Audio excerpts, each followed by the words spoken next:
This week we come together over missing teeth, Leonard Skinner, and Jessica Biel's tits as we discuss the 2003 slasher remake of Texas Chainsaw Massacre.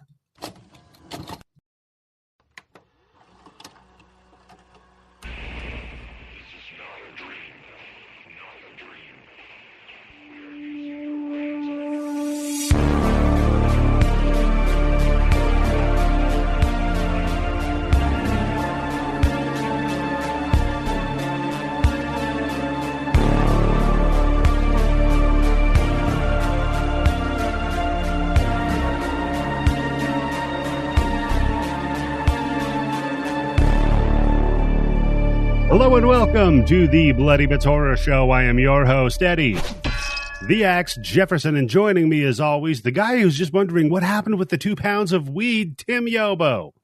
That's a good question. You only found that roach, right? Yep, he only found the roach. I think it was in the pinata, because when they kind of crash, it falls out of the pinata. It's in the pinata, yeah. Yeah, Chekhov's weed never comes back, Tim. Wouldn't it be nice if this movie is all set up like if they all just got like high? I know. Oh, at the end, instead of the big dinner scene from the original, they just all sit around and smoke weed like that 70s show. Oh, yeah, she dumps in like the pot of chili that they're making or something like that. And then right before they're all going to kill, they're all just like laughing and just like, you know. Sounds good to me. But then they'd get the munchies, and that could be a huge problem in the Leatherface family. But Tim, true. We are not alone on this journey. No, we are joined once again, yet again, and as always, by the woman who'll never turn down a Magnum in her pussy. It's Candice. Oh, I thought for sure you were going to be like the person who ruins every sex scene talking about statistics. That too. I was like, oh, that's me. Found my character. Well, actually, over 30% of people in America currently have HPV. 2/3 are at your age range. Yeah. No, the gun in the vagina, the Magnum in the pussy. Know. That is a good one, yes. Somebody has to explain that to me. I just don't know if that's physically possible. Shoving a Magnum in a woman's pussy? Is that a Magnum? No, it's not a Magnum. It looks like a bulldog, like a snub nose. Yeah, right? it's like it's a little... Yeah. Okay, so here are the opening jokes that the AI came up with for the podcast. You ready? Oh, God. This week we're... writing strike, man. What are you doing? You scab? Yeah, his wife's a writer. This is some bullshit right here. I write my own shit, Tim. If I didn't write, we would have no show. Okay, here we go. This is a 100% scripted podcast. We just make it sound chaotic. This week, we're diving into a terrifying world of horror movies, but don't worry, we won't be giving you nightmares unless you're scared of bad remakes. Join us as we discuss the 2003 slasher remake of Texas Chainsaw Massacre. Fire that AI because these are not bad remakes. How about this one? This week, we're sharpening our chainsaws and putting on our creepiest masks as we discuss the 2003 slasher remake of Texas Chainsaw Massacre. Just remember, if Leatherface invites you over for dinner, maybe it's best to decline the offer. That got Tim. Tim liked that one. Huh? I was trying to think Dennis Miller way that you're like delivering the punchlines. The tag this. I was trying to think of whose face I would want to wear. Whose face you'd want to wear? Yeah, whose face would I want to wear? Whose face would you want to wear to a fancy dinner party, Tim? Joan Rivers. It's a good one. Which one though? No matter what, it's a tight fit. Tim, what year? Joan Rivers. Currently, just in her grave. No, probably perfectly preserved. The only Joan Rivers I know is old woman Joan Rivers, because that's the one that I grew up with, you know? She was already quite old by the time I started being aware of her, so I'd have to go with that one. So and I would just be like, oh, Leatherface, my friend. I clearly can't do a Joan Rivers impersonation. That's a pretty good Joan Rivers, Candice. Ooh, that was bad. What a flashback. I felt like I was watching The Tonight Show. Yeah, didn't it? It just took you away for a Leatherface, minute. who are you wearing? Hey, Leatherface, who made your outfit? That's a good Joan Rivers. Who made your outfit? Oh, that's right, the red carpet, yeah. That's right up there with Tim's Mae West. So, folks, we're going to be discussing Platinum Dune's remake of 2003 remake of Texas Chainsaw Massacre. But before we get to that, you came here for it. You know it, and you love it. Candice, what have you been consuming this week? Nothing. Nothing new. How? I've been very busy. I thought you had a husband that loved you. No, because I don't have the fucking Zelda, do I? You know what? I bet you anything he's waiting for after you finish doing the show, Ken. Look, I don't even know you that much, but I already know the best thing that he can do to you tonight is get you all pissed off that he didn't get you Zelda, and then right before you can't take it anymore, there you go. All right, there it is. Now shut up and go play it. Then I'll be extra pissed off because I have to work all day tomorrow. Yeah. Oh. Dude, this is why because I'm a good husband, I gave my wife her copy of Zelda on Friday. Man. No, I haven't got it. No one said anything. Not a peep. So if I might be a little extra salty tonight, then there's a reason. Damn. I just find it impossible to believe, Candice, that nobody in your family, your smart daughter didn't pick up on all those hints of you going, I want that Zelda game for Mother's Day. Oh, when I was like, I'm not going to buy this Blu-ray box set because Zelda's coming out. All the times that I said that. All the hints. Well, then that's your fault because now everybody thinks like, oh, Mom's going to get it for herself, so we got to get her something different. What kind of shitty family would be like, oh, well, it's my fucking money anyway that they're spending, but actually make me physically get it myself. Fiscally responsible, right? They're like, oh, look, Mom isn't buying something because she has to save money. Is there money problems going on in the family? Better not get a Zelda. Can't your kids go out and like sell lemonade or something and get some money for you? Chasing people around with shit on sticks. Sell my kids, and then I'll have money and time to play it. Okay, so that's depressing. Did they at least bring up that it was Mother's Day? Once. Ooh. They're trolling you, Candice. Come on. They fucking better be. They're trolling you. Well, we'll find out next week. Tune in next week to find out how many kids Candice has left. Yeah, because, you might be tuning in. They might be walking in and being like, oh, I got to go to baseball practice. And I'll be like, wow, I don't know how you're going to get there. Yeah. I'm not doing anything for you. I was gonna drive you there and play Zelda while I was waiting, but exactly. Guess I'm just not that good of a mother, huh? Oh, how are you going to get to school? I don't know. Yeah. Well, guess who doesn't get their fucking immunizations anymore? Exactly. How about that? We're going anti-vax. You better learn how to cook quick. All right. Well, I hope they get it for you, Candice. Me too. What about you, Tim? What have you been consuming this week? Only one thing, and I just want to really just like brush over quickly because otherwise this show will be canceled 1, 2, 3, and I'll be lynched. I've been binging The Good Doctor. That's all I'm going to say. God. You know how fucking... No, I've just got an anecdote. We're going to get ourselves so canceled, and we'll deserve it. I'm with you, by the way, on paywalling a show on this because fucking shit. Okay. Yeah, you're going to have to prove Tim, and sign an NDA. Dude, get this. Not maybe 2.5 weeks ago, for some reason, just kind of like, what was it? I'm a surgeon. Hogan blew up on Twitter. No, like Hogan Knows Best or Shasta McNasty. Every once in a while, a random like weird show that I remember pops into my brain, and The Good Doctor popped into my brain just apropos of fucking nothing. And it wasn't even like that the I'm a Doctor scene. It was other scenes from that show. Oh, there's so many scenes. Tim, it is some fertile soil, bud. Let me tell you. Did you know that's written by the guy? The next door neighbor? Yep. How are they introducing it that quick? Yeah. When I saw it, I was like, wait, I could tell right away, as soon as the fucking door, I was like, I know where this is going. I'm like, wow, they're really putting their foot on the pedal with this one, too. Isn't that the same writer as House? I don't know if it's the same writer. I think it's the same person who produced it and came up with it. Yeah. That makes sense, yeah. So stay tuned for the Getting Us Canceled show about The Good Doctor. So I've been consuming two things.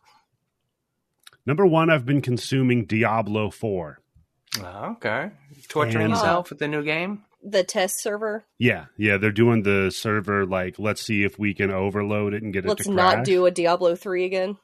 Yeah. Dude, performance has been fantastic. No waiting for a queue. Nothing. That's refreshing. Flawless. And I gotta say, good game. I never really liked Diablo games, so I've made it. If you like Diablo, I'll put that caveat on there, right? If you like the idea of hey, you know how fun looting shit is in Borderlands? put that into your ISO RPG, and there you go. So it's good. I played it all the way up to the level cap as a necromancer, and I played a little bit as a rogue. I wasn't really feeling the rogue class, though.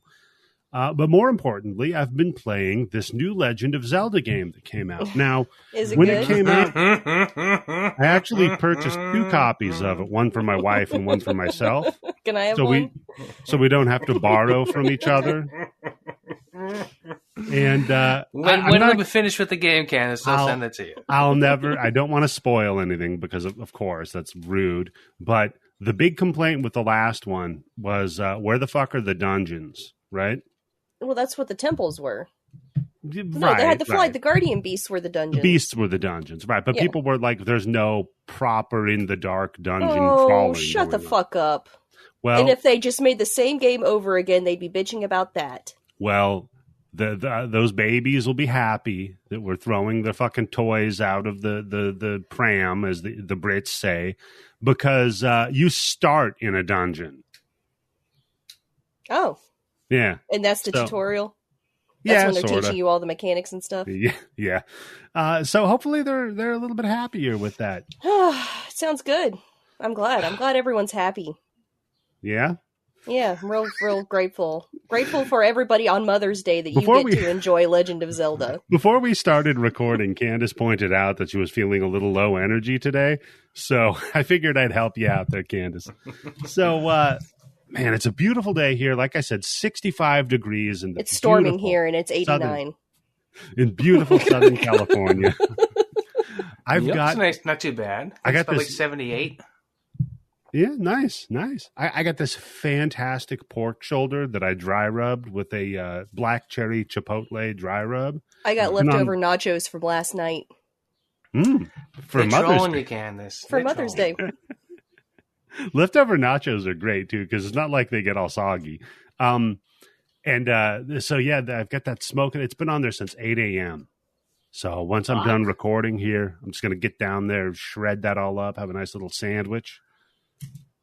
Man, Yeah, you let me know how that is. Describe the flavors to me. I will. I'll call you and describe the flavors very, very slowly. I know it's Texas Chainsaw Massacre. You gotta have barbecue.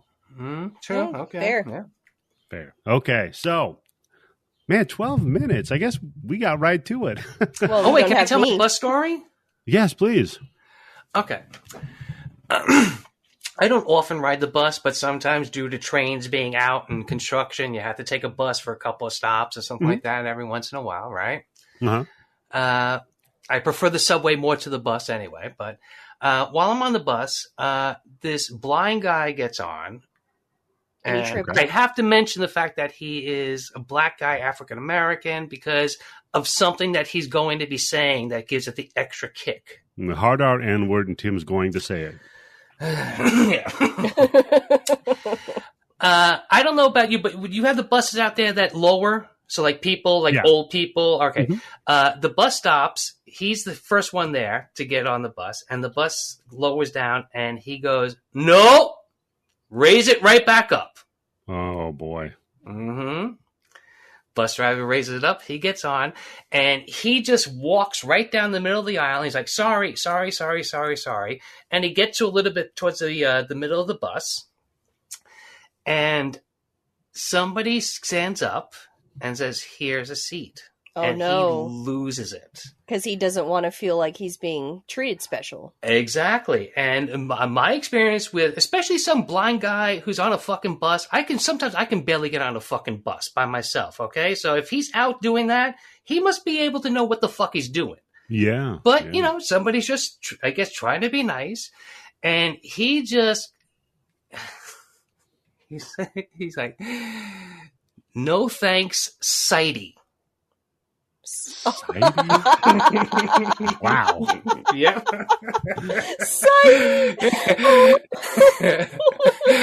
And that's when I almost fucking lost it, okay? That is He's- fantastic. Yeah. Can we This dude's get that fucking guy hero on of the the show? week. Yes.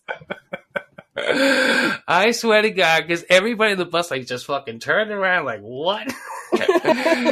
And it was an Asian person who I guess didn't speak English very well. I didn't understand because they were like kept insisting, and he's like, "No, Saidi, sit down. Saidi, sit down." And this is going on for like 3 fucking minutes back and forth between these two people trying to sit down. And do you think the Asian person was like, "Saidi, this dude's fucking racist"? But he's like, I will not sit down in the seat. Even if there's an empty seat, if you tell me that there's an empty seat somewhere, I'm not going to sit down in it. And I'm laughing because I'm like, at this point, people, leave him the fuck alone, okay? Yeah. Stop fucking trying to give him a seat. Because it was like 2 other people did the same thing after he was yelling at the first person. Man. So I guess they figured maybe he doesn't want to sit next to the window, or I guess he wants a window seat. I don't know. Well, yeah, because so he can look out. Oh, shit. I swear to God, the fucking bus stops, the next stop, like 10 people get on, and somebody taps him on the shoulder and says, "There's an empty seat over there." And the whole fucking thing starts all over again. Oh, no. Somebody should have told them all the no Seagros have to sit in the back of the bus. Oh, no! He did it, He did it! Ladies and gentlemen, he did it! Wow. You're fucking laughing at it too where you sit. Don't deny it. Shit. Oh, my God. Terrible We're laughing person. at it because of the timing of that. But it was the best like fucking 10 minutes I ever spent on a bus because it was just hilarious. And look, like I said before, man, if he's out running around fucking getting on buses, which has got to be the hardest fucking means of transportation to take if you're blind, right? Yeah. Because the bus doesn't always stop when it's supposed to stop. If nobody's getting off and nobody's getting on, that bus keeps going. So it's not like, 14 stops and I have to get off. Yeah, and what if people pull the little cord and then there's extra stops, then he can't count the number of stops? And what the fuck is this guy got going on, man? Oh, man, but got just... a chip on his shoulder. Man. Clearly. It was just chef's kiss. It was so fucking beautiful. No Seagros. Now, can I just tell you guys, like, the amount of energy that I expended just in my brain trying to come up with a racist portmanteau that dovetailed an African American and a blind person. And then all of a sudden it hits in my head. And not only that, but he's on a bus. And it's just like, mwah. See, it's a good thing I ramble sometimes when I tell my stories. I gave you that was extra 20 seconds. That was a lightning in a bottle right there. Every once in a while I nail one. Well, Tim, that, wow. Saidi, like I said, man, that guy right there, I'm gonna give him the official stamp. He's hero of the week for he the gets hero of the podcast. week, yes, 100%. I know this. Whenever I ride the bus, I have to look constantly. I'm looking at my fucking phone to count the fucking stops because I can't trust because I don't know where the fucking signs are anyway. Where to look sometimes, so. Yeah, I remember fucking when I lived in Portland. It was annoying because like. I'd have to take this bus. I think it was the 18 to get to work, right? But there were 2 18 buses, one, and they went reverse of each other, but on the same route, if that makes sense. So one would pull up, and you'd have to make sure it was the right fucking bus.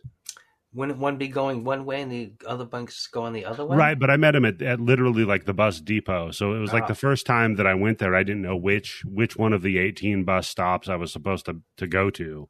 But, Sounds stressful. Very stressful, yeah. Especially having to go to the actual bus terminal. What the hell are you doing there? I was trying to score crack. When did you live in Portland? It would have been, 1997 to about 2001. Wow. Yeah. God, you're old. Yeah, tell me about it. I was 16 when I moved out, 17 when I moved to Portland. You know what, Eddie? You're too old to be playing that Zelda game. Hey, fuck you. How about Zelda's that? a game for babies. You're supposed to be fucking... you're too old, Tim. Get rid of your pro controllers and shit. No, I don't strike out that often, so... Oh, good. You don't have to break them like an idiot. I do like to call Breath of the Wild baby's first open world game. Yeah. Because it kind of is. Yeah, I will say this. Like, I had a concern about the new Zelda game because it's built using the engine of Breath of the Wild, and that was built on the Wii U. But they've certainly like attached a lot more to it than that. It's a fucking Nintendo Zelda game. It has to be top notch, right? Totally. Yeah, that's their thing, buddy. Zelda. Like, is there a bad Metroid game? Sure. Okay. Well, I picked the wrong franchise for Nintendo. Metroid, there's a couple of them that aren't great. I don't know about. Oh, wait, you don't like the one when you find out it's a woman? That's the second one. I always that's the last time I checked in the Metroid, okay? And then I was like, no, not my Metroid. That's the first one, Candice. Oh yeah, at the very end, her clothes rip off. Mm-hmm. Yeah. See, then I was like, wait a minute. Instead of focusing on that, they all got pissed off. Okay. You know how disappointed I was in Castlevania when the clothes didn't rip off and he wasn't really a woman? Oh, same thing with Alucard. Yep. Oh man, if Alucard was a woman, woo! Look like Jessica Biel. Speaking of Jessica Biel, here we are. 2003's Texas Chainsaw Massacre. Candice, you wanted to cover a Platinum Dunes movie. This is the one we settled on. Let me ask you. Yes. Why this one, and what is your history with it? And then after that, tell us what some of the other choices could have been. Well, yeah, exactly why this one. Yeah, exactly. Well, of course, I saw this in the theaters. I picked this one.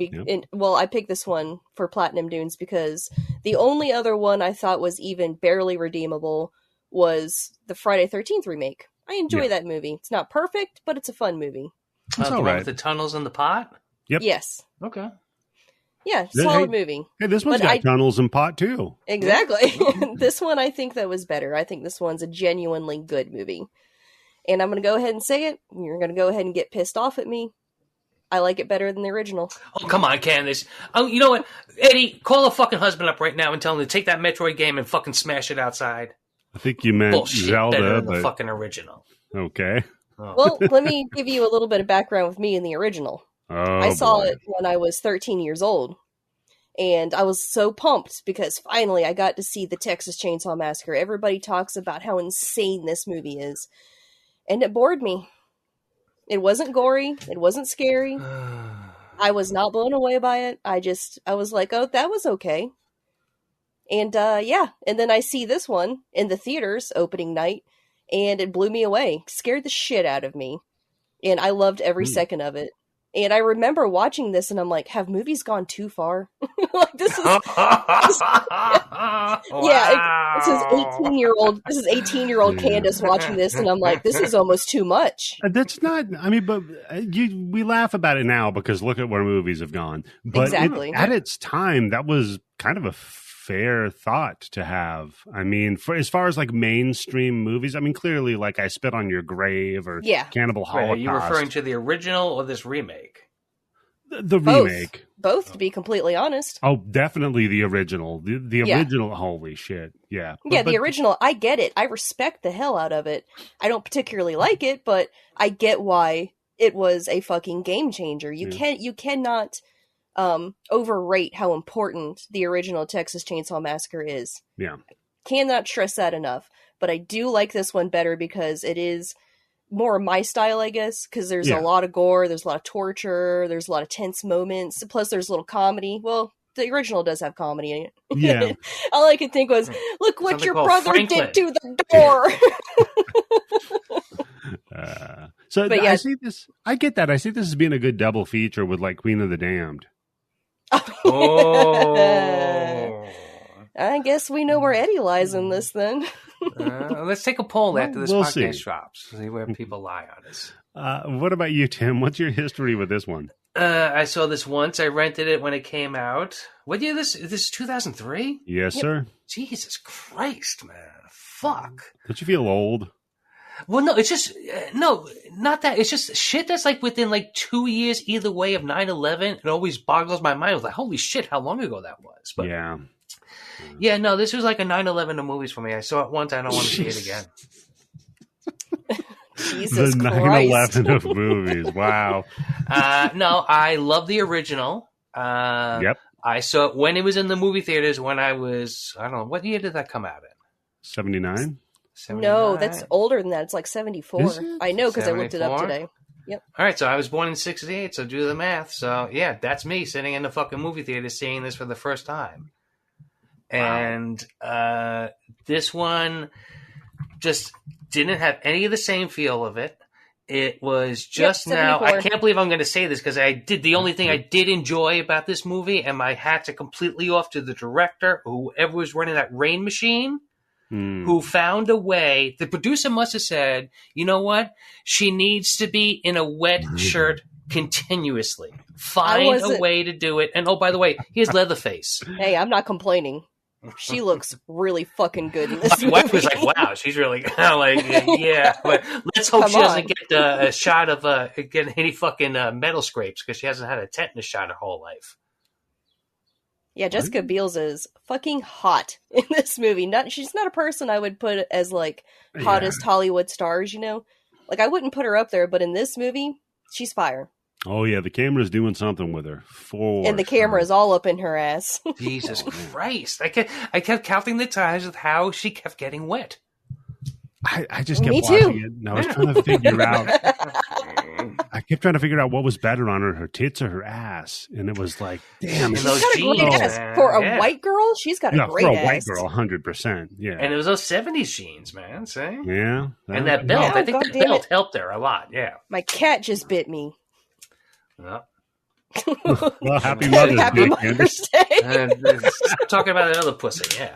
Oh my God, yes, that's true. It's Mother's Day. Cat bit me. Didn't get Zelda. Got you get cat scratch fever. I was reading a thing about witches, and they were talking about why cats are associated with witches. And Candice probably knows this because she's a dork. Tim, do you know this one?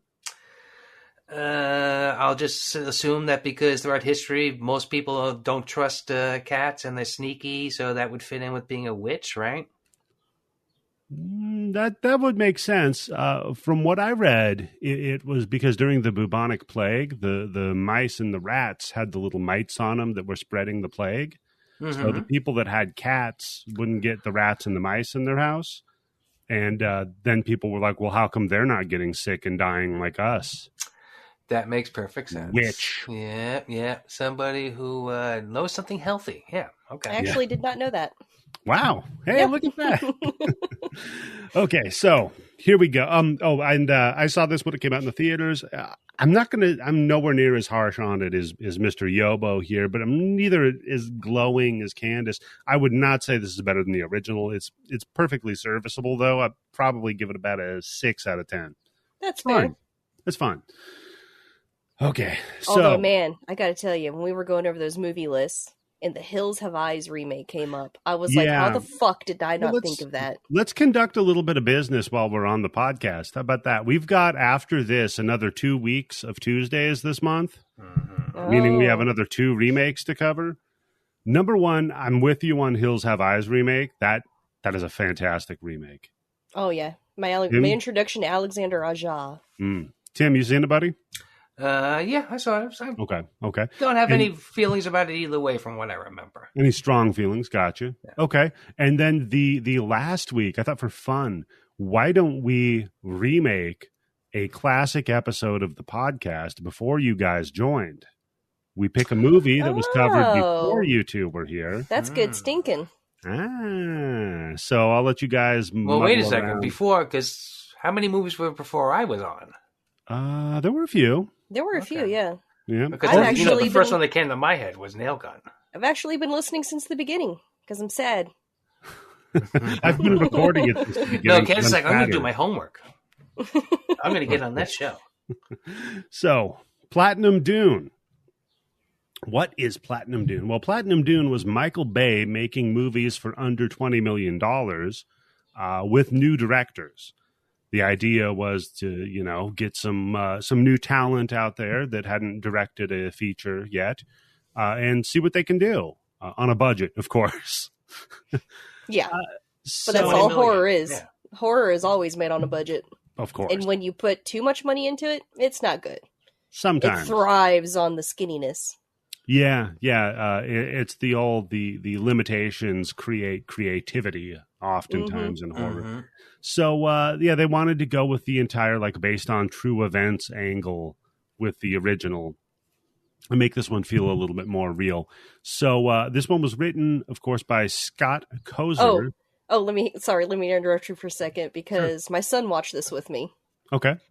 And he's already seen the original. Wow. He's already seen the original. Wait, hold on. You let your teenage son watch this movie and he didn't go out and buy you 2 Zeldas? For real. Man. Yeah, I know. Let him watch it. And I didn't know how much he knew about it. So I was like, this is based on a true story. All of this actually happened. Like I was trying to pull one on him and he goes, I know the story. None of this happened. It was Ed Gein. Yeah. I was like, God damn it. Gotcha. Actually, Mom, it was based on Ed Gein, who only may have killed one person. Maybe technically his brother, too, but we're not sure about that. Other than that, he was just a grave robber. Yep, he will actually me. My favorite thing about the Ed Gein story is the cash register. You know that little bit? Oh, isn't that when he shotgunned the woman? Yeah. So he when everybody else was out hunting, yeah. He shotgunned the woman and then he took the cash register, right? So when the cops caught him over it, they're like, well, and he stole the cash register. And he's like, nuh-uh, I didn't steal it. I just wanted to figure out how it worked. Funny. They're in his house, right? He's sitting on a chair that's made out of 100 dead women. You know what I mean? Drinking out of a skull. And he's like, nuh-uh, I didn't steal it. I know that's what you're most mad about. Yeah. That's fun. That's like that one, the slow guy that they executed in Texas, and his last meal request was he wanted a pie. So he ate half of it. They're like, what about the other half? And he's like, well, I'm going to have that after. It's about the same level, yeah. Yeah. So written by Scott Kozer. He also wrote The Machinist, The Crazies, and the 05 Amityville Horror remake. Ooh. Well, two out of 4 ain't bad. Yeah. Yeah. The Machinist is good. Yep. Yeah, I do like the Crazies. Amityville remake, not the best. No, with fucking the Green Lantern? Get the hell out of here. No. Are you kidding me? I couldn't even be scared because the whole time I was like, I want to lick those abs. Jeez. If only I could be. Do not put Ryan Reynolds as someone you're supposed to be scared of. It's not going to work. If only I could be one of the many flies on the wall in his bedroom. Oh, man. Woo. So this was directed by Marcus I'd like to Nispel. possess that body. Have that body possess you. Directed by Marcus Nispel, who, as I said, they wanted to go with new directors. He was new to features, but not to directing. He has over 200 music videos. Yes. Yep. You can tell, can't you? Yeah. This movie looks like a music video. He did videos for All for One, Billy Joel, Elton John, P. Diddy, Bush, No Doubt. So a hell of an array. Then he also did the Friday the 13th remake. That's a fun movie. Yeah. And his theory on this one, because he's a huge fan of the original, is he wanted to pay homage to it, of course, but also subvert the audience's expectations. Plus, he also happened to be friends with the original DP for the first Texas Chainsaw Massacre. Yeah. So they'd been working together for years, just on videos and such, and figured, hey, this will work for both of us. Was anybody surprised by any of the twists this movie made? There's no, whatever. Yes, yeah. As soon as that sheriff showed up, I was like, oh, I guess the day is saved. I mean, there was some fun little subverting of horror tropes, like the not being able to start the car, starting it, and then the tires fall off. That's fun, but yeah, nothing major. Nothing really stands out. Starring Jessica Beil as Erin, and man, great for the role. She had just come off of doing 7 seasons of Seventh Heaven. Tim's favorite. That's another one we should do. No. Yeah, she basically grew up on television for us to watch, and then lust after her in this. And then she was like, I need to separate myself from that child star role. Let's be a Texas Chainsaw Massacre. Well, no, see, here's why you have an old man Tim on the show. She did some almost nude, or at least topless, photo shoot. Yeah, where? Right after 7-Eleven. Where can one find these? Tim, shut up. Where are they? That was back in the day where you had print magazines. I don't know if there's anybody scanned it on the internet too. Probably 2001, 2002. I guarantee you. eBay. Look on eBay. Quick, Eddie. Go on eBay. Okay, I'm on it, Candice. You and me. You know what I should do? I should pretend to put it up in the Discord, but just have that Jar Jar picture again. Oh, no. Join the Patreon and that would be illegal, right? Yeah, I've been Can't do dropping that, the jar on people left, right, and center since my wife found that picture, man. God, I knew it was her too. First Of time I course ever it was saw her. it. Yep. This is why her and I are married, because This is what she does when Eddie's recording the show. she finds this kind of shit and then drops it on me, and then I'm like, oh yeah, cool. Let's see who else we could fuck with. No, so Jessica Biel, she was also in the movie Next, Blade Trinity. the 2012 Total Recall the remake. worst Blade movie. Oh, the Total Recall remake. Blah. Yeah. And The Tall Man. Haven't I've seen that one. It's not very good. Cool. John Tucker, who plays Morgan. You might remember him, though, is Ian Tate from SVU, Tim. He was an episode of it. This guy. Yeah, Morgan. He's from, Morgan. He's in Monsterland on Hulu. Mm-hmm. He's in The Virgin Suicides, The Ruins. He's in The Ruins. Yes, that's the one, the primary one I think of. Yeah. Yeah, I love this actor because he's so good at being fucking creepy or like menacing creepy. And like other roles that I've seen him in, he just gives off this menace. Even when he's playing a nice character, it's still a nice character with like an edge to it. I love this actor. Yeah, he was fun as Morgan too. He was really committed to the. So you know the scene he throws up in this. Uh-huh. Mm-hmm. You know how he did that is he would, before they would start rolling, he would cram that gun down his throat and then make himself throw up. He did like 25 times. Well, that's how you build up resistance. Yeah. That's why it was snub nose. Yeah, wasn't one of them long barrels. Andrew Bryniarski as Leatherface. Now, you might remember him as Butterfinger in Hudson Hawk. Nope. Or Zangief in the Street Fighter movie. No. Yes. Candice. That's Zangief? Really? It's Zangief in the Street Fighter movie. Oh, shit. Wow. And it just reminded me I need to go back and watch Hudson Hawk again. Oh, fucking Zangief. Yeah, this guy is a huge nerd about Texas Chainsaw Massacre. He found out that they were going to be remaking it and then interrupted Michael Bay during dinner to be like, hey, I want to be Leatherface. Hey, I want to be Leatherface. The guy's 6'5", so Michael Bay's like, okay, just don't hurt me. Mm-hmm. Yeah. That's how it works? Okay. He's definitely got the physicality, because when you see him like clomping downstairs, you feel that shit, because he just looks heavy. I think he's a little bit too big. You think so? Yeah. Call me, I'm Said an old no man. woman ever. I like the original. Yeah. Erica Learson as Pepper. Fresh off of her role as Erica in Blair Witch 2. Oh, shit. That's her? Yeah. God, I tried to get that movie out of my brain. That's a terrible Was she annoying movie. in that one, too? Oh. Yes. Who wasn't? Yeah, exactly. Yeah. Wiccan, a way of life. Fucking piece of shit movie. Is that your tattoo, Candice? Yeah. Goth, a way of life. Candice isn't heavy enough to be Wiccan. No, so the goth Wiccan that was hot. She also was in Wrong Turn 2, Living Hell. I'm going to be watching that soon. My son wants to watch the Wrong Turn movies. I gotta say, quite the fucking scream on her, man. Like, if we're talking about getting up there for the decibels, I guess when they were auditioning her, the cops got called because they were just doing it in some fucking office building. Yeah. Damn. Yeah. Oh, a tangentially related note to this. Okay. I was reminded of a movie that I haven't seen in forever, and I fucking love it, called May. Have you seen it? Yes. And Angela Bettis, that actress, I was telling my husband that she has the most musical scream I've ever heard. It actually sounds like bells ringing or something. Her scream is crazy. And I think I'd like tweeted that. And there was like this band that tweeted back and was like, yeah, we sample her voice in our music. I was like, damn, sense. I'm not the only person who hears this. That tracks. Yeah. Huh. Yeah. Did you see what I want to say is this chick's no Angela Bettis. Oh. Did you see the sequel to that, by the way? No. I didn't know there was a sequel. Shut up. Piece of shit. I was muted, Candice, because opening up a bottle of water, I was like, I see that setup. We got Mike Vogel, who plays Andy.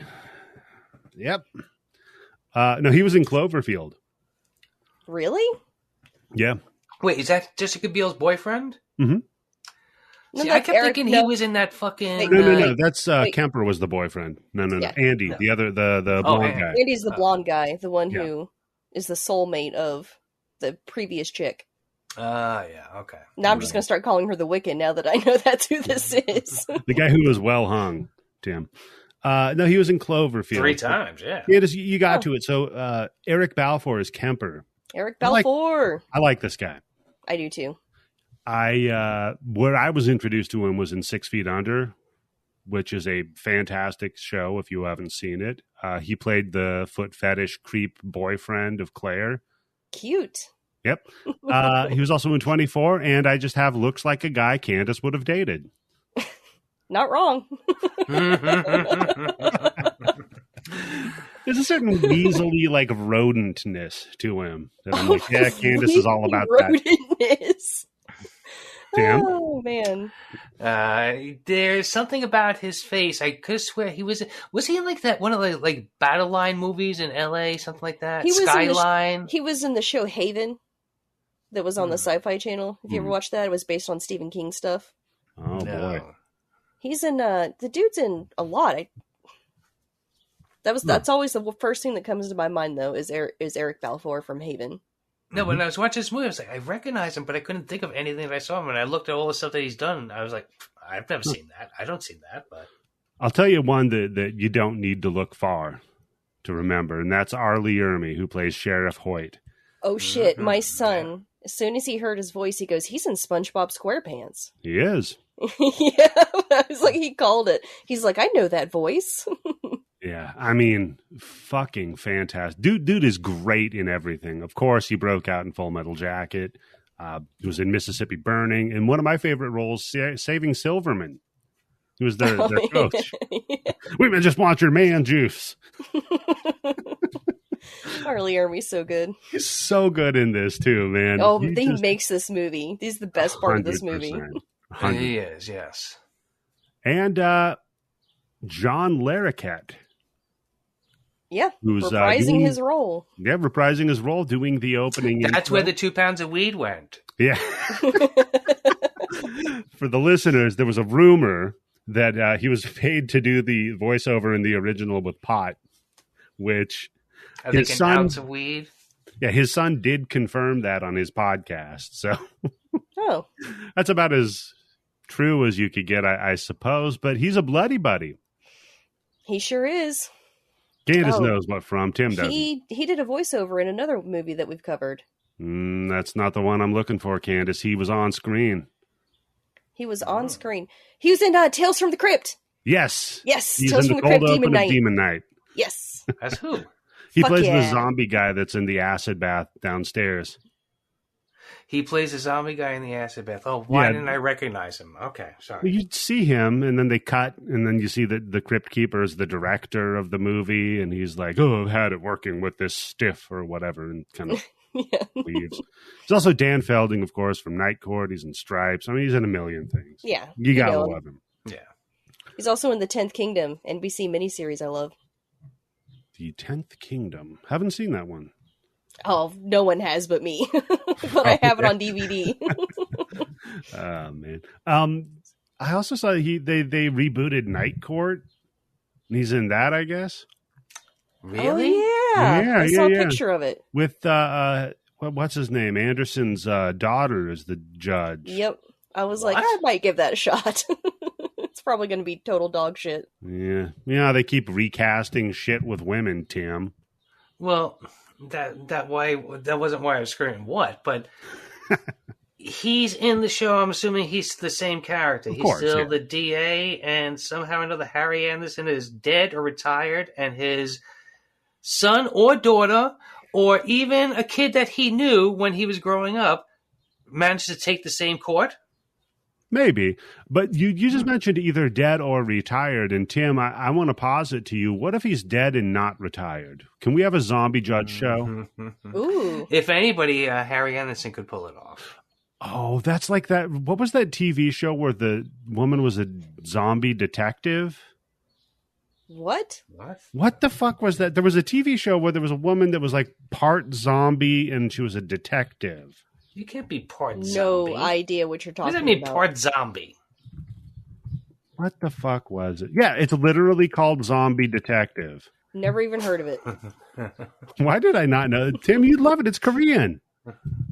Oh, no, well, it isn't. Get the fuck out of here. Hey, Tim, I'll watch it, motherfucker. I'll watch it. All right, send me the link. I'll watch it. I don't have a link. Because they got some crazy ass fucking genres that they mix it together on TV shows. Yeah. Okay, it's on something called Kokawa.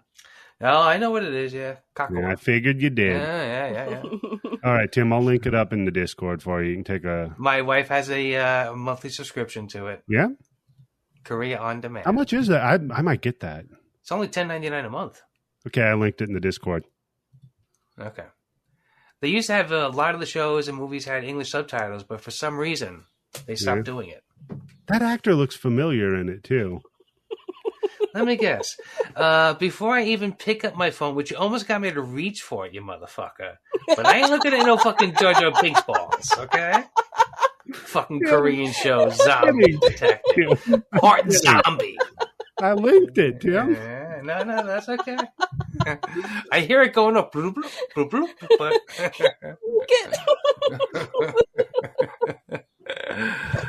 Yeah. Oh, man. I could report you for terrorist activity for doing that shit. Go ahead. So, all right, setup is we meet our cast, right? We got the young couple fucking in the back of the van. Practically fucking. I guess they're just making out, but hey, but it's some Skinnerd. You ever been that horny, Candice, where you're basically fucking in front of other people? Well, they're in the back seat, so... Okay, I get behind drunk other enough. people. Whoa. Maybe. Jesus. Okay. What about you, Tim? You ever, I don't know, bang someone out in the bus or something? I've never had the pleasure of having the opportunity to do it, but no. You'll find your bang bus, Tim. Yeah. Don't worry, buddy. One day, yes. You and the other sideys.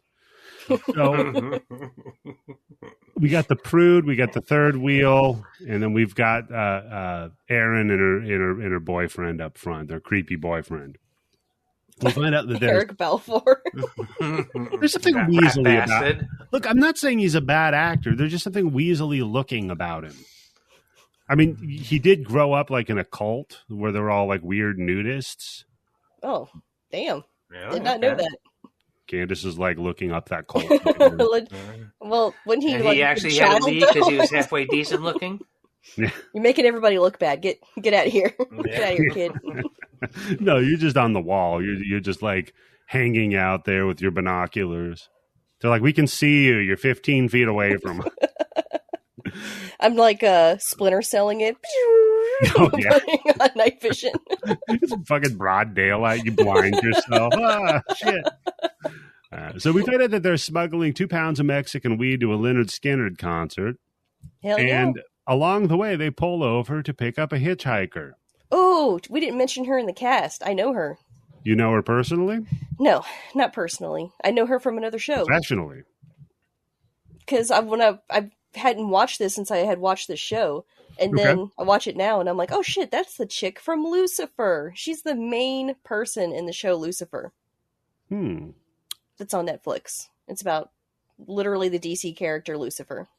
Well, it's also from the Bible too, No, that's not true. No, Netflix owns the copyright. Yeah, Disney bought out the rights to the devil. But yeah, I have it in my notes. That's the chick from Lucifer. And I was like, well, did not expect to see her in this movie.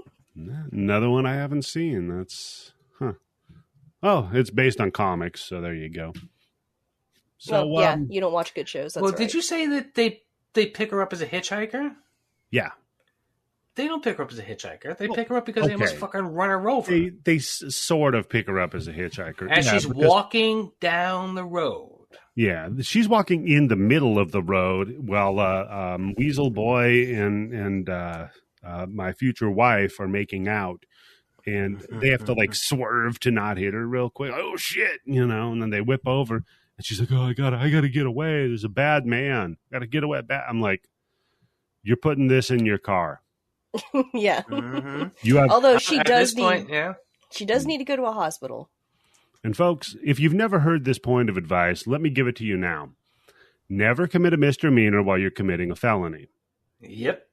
Don't pick up some random person who might have trouble with the law while you're smuggling 2 pounds of weed through the panhandle. Because at this point, they'd already established, right? Mm-hmm. The idiot friend said, "Oh yeah," and the pounds of weed, and he looks at the piñata, right? And the Weasley boyfriend is like, "Shut up, don't say anything."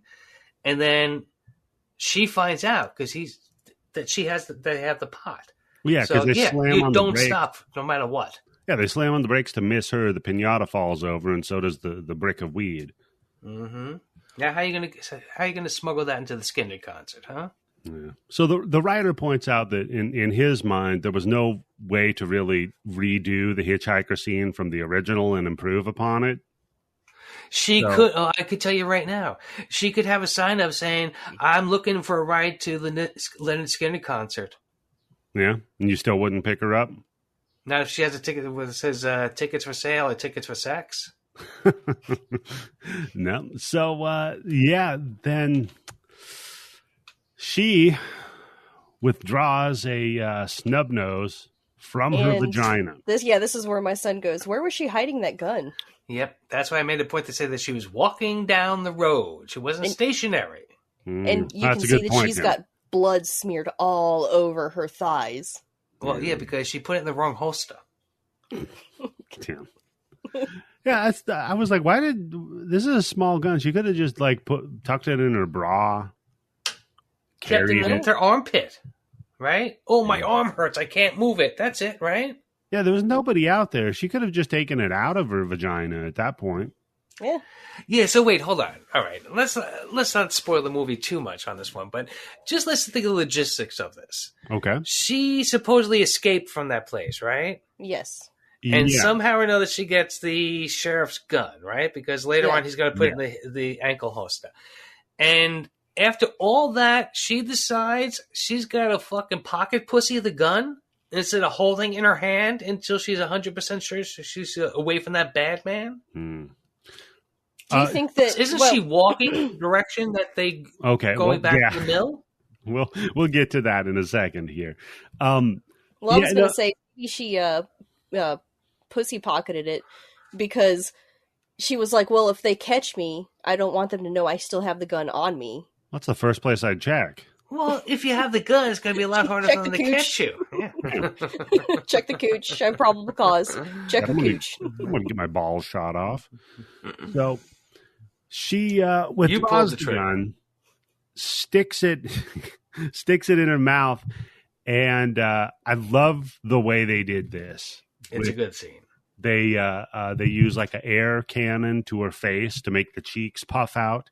That goes off right as they have like a weird squib gun behind her that fires a bunch of shit at the window and blows it out right at the same time. Just bam. Looks so good.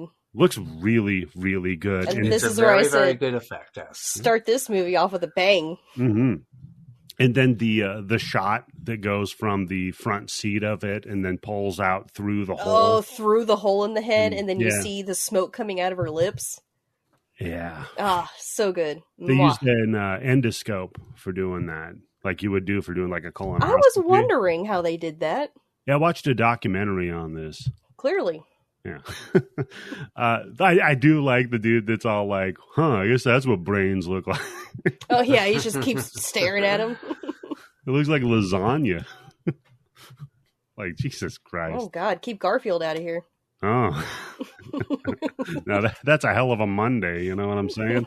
So they pull over to this diner and go in there. There's like a pig's head and fucking rotten meat. It looks so gross. It stinks. The smell. Yeah, the smell. You can just smell it in the face. Yeah, just looking at this movie, you can smell every scene because everybody's like sweating constantly. Yeah. They all look miserable. They all look completely miserable and hot. And I don't know if they actually were, but they definitely pulled off looking like that. And then they're in all this like gore and rotten meat, and you see flies buzzing, and everything has that like greenish haze, brownish greenish haze to it. So it was like really popular in movies at the time. Yeah. Like everything looks gross in this movie. Completely. Everything just looks like septic, and like there's almost like everything not everything, but it's almost like that era of like when Gears of War came out for video games, how everything was muddy tint. Mm-hmm. Yeah, exactly. Muddy. That was It did make me a little nostalgic, though. I was like, man, remember when everything had that filter on it? Remember nu metal? Oh, man.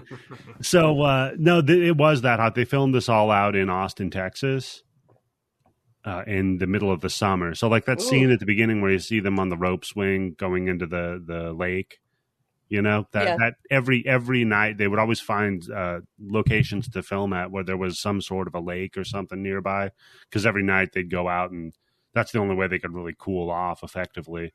Because a lot of these are all shot on locations, except for the trailer. The trailer they built on a soundstage, but everything else was locations. They found that house. They found there's a lot of work went into this. Yeah, they found the slaughterhouse, and they used a couple of old cotton gins for some of the. It looks fantastic, though. This is a very good looking movie. Oh my god! Yeah. Look, I don't like this movie that much. All right. Mm-hmm. But it's a good looking movie. It's done well. Well, I mean, the guy did like 200 fucking award winning music videos. So it looks fantastic. Yeah. I mean, you could be critical of the writing for sure, but yeah, and some of the logic in it. A lot of the logic in it. Yeah. But so they get into this. I have written down one point. This movie tries too hard. Okay. And got so far, but in the end. How the fuck does that song go? It doesn't even matter. There we go. Yes, doesn't even matter what that line is. So thank you for not leaving me hanging there. Talk to the woman at the diner, and they're like, "Look, we got to call the sheriff. We got a dead bitch in our fucking van." And she's like, "All right, well, that's gonna be like a dime to call him." I'm like, "Look, we could drop the body off in your fucking restaurant. Then, what are you gonna do?" So yeah, we get it burning her into the bathroom, the outhouse, right? Fuck, we can. When you see that outhouse, that's pretty rank, man. No, was it just a tire over a hole? I think so. Yeah, I think you know what it looks like when you build up one of your little settlements in Fallout and you build the toilets and shit in there. It looks like that. Everything's like reclaimed from a post-apocalyptic era. So. She tells him, all right, look, you're going to have to drive that dead body over to the old Crawford mill. And they're like, wait, what? No. The sheriff can't meet us? Sheriff was wondering if you could meet him over there. It's like, away from everything? Yeah, in the middle of nowhere? That's a good idea. Let's leave her propped up outside and go. Yeah, no, this is when you just open the back door of the van, right? You speed away, she falls out the back of it, and you're done. I mean, technically, it's fucked up, but you really haven't done anything wrong, right? No.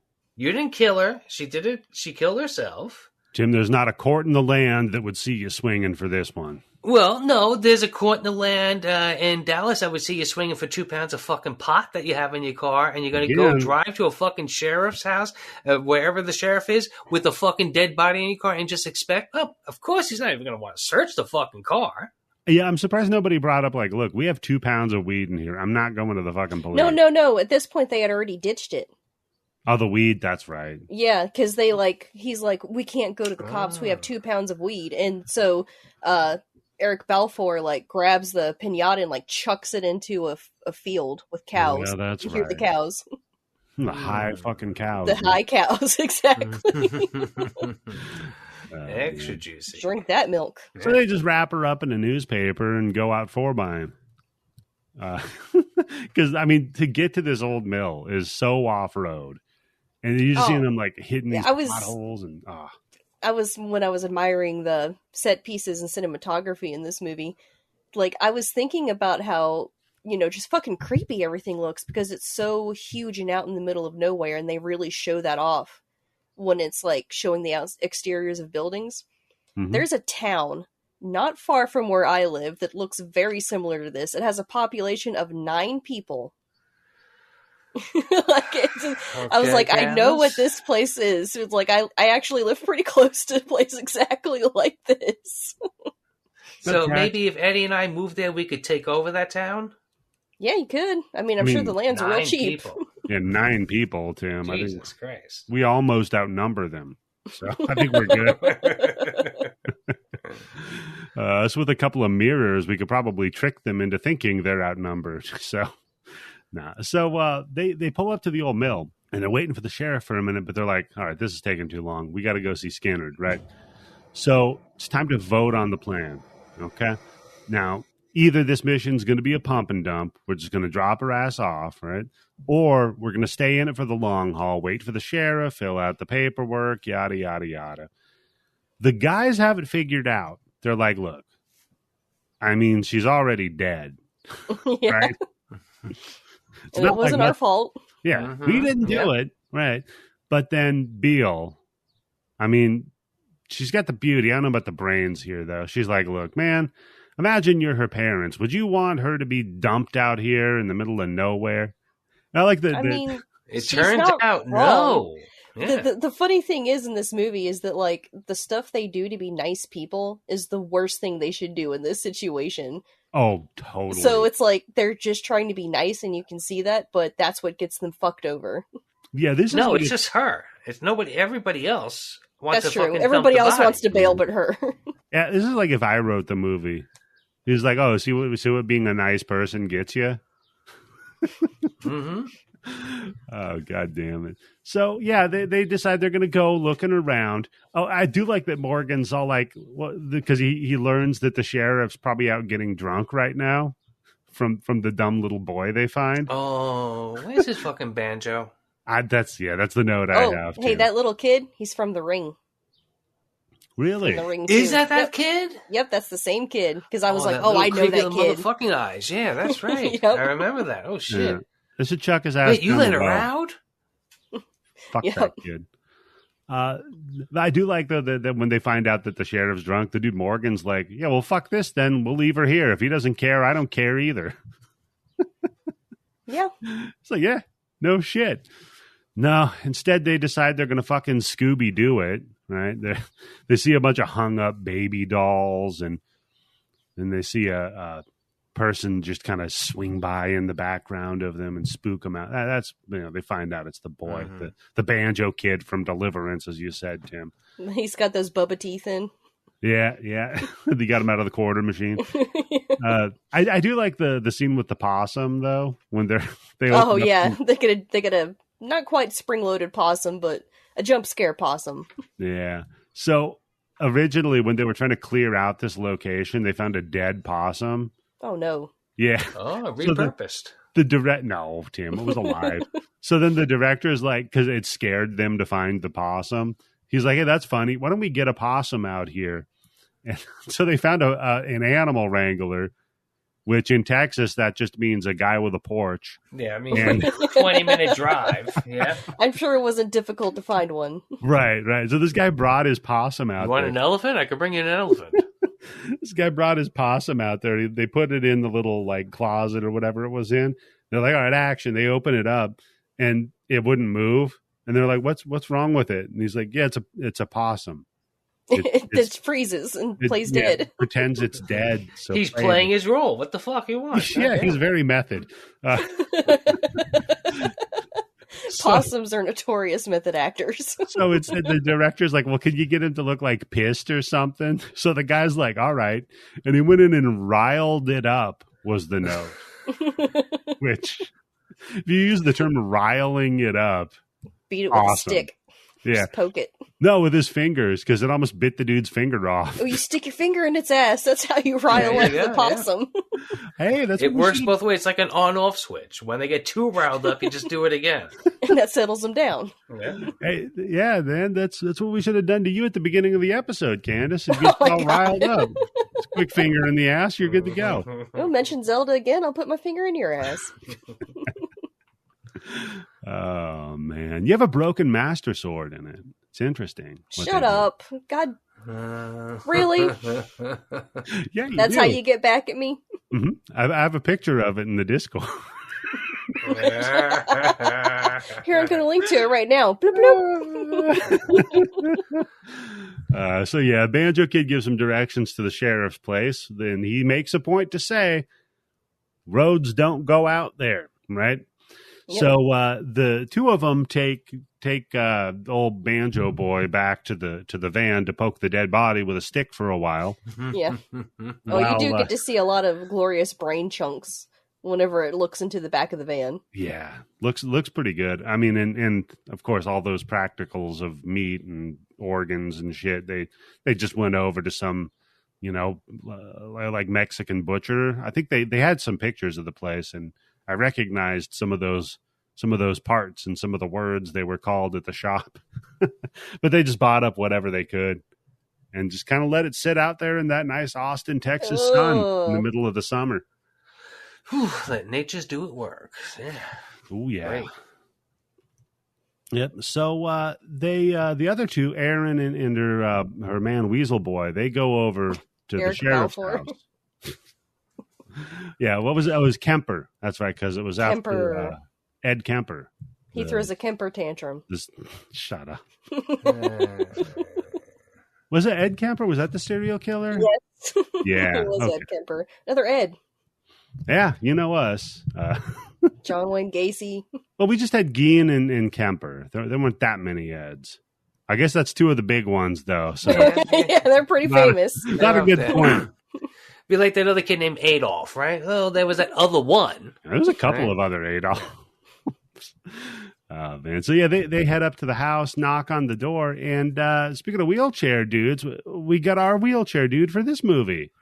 Daddy No Legs. Daddy No Tim. And I love when they're talking about this, because that actor is 6'5", by the way. The no-legged guy? Yes. Yeah. So Holy they had. shit. He's been in a ton of shit. This isn't the first time we've seen him, right? Mm-hmm. Yeah. So they had to basically hollow out that chair so he could tuck his feet up in it. And then and I like the director was like, he's like, well, we didn't have the kind of money like Forrest Gump where we could just digitally remove the legs. So he had to just kind of tuck them under there. But before he became an actor, he worked as a carpet layer. So he was used to kneeling all day. Yeah, it didn't bother him. And a prostitute. Hey, it was also he used to suck dick for money. Yeah. That's why his knees are so tough. That's what he was laying, yeah.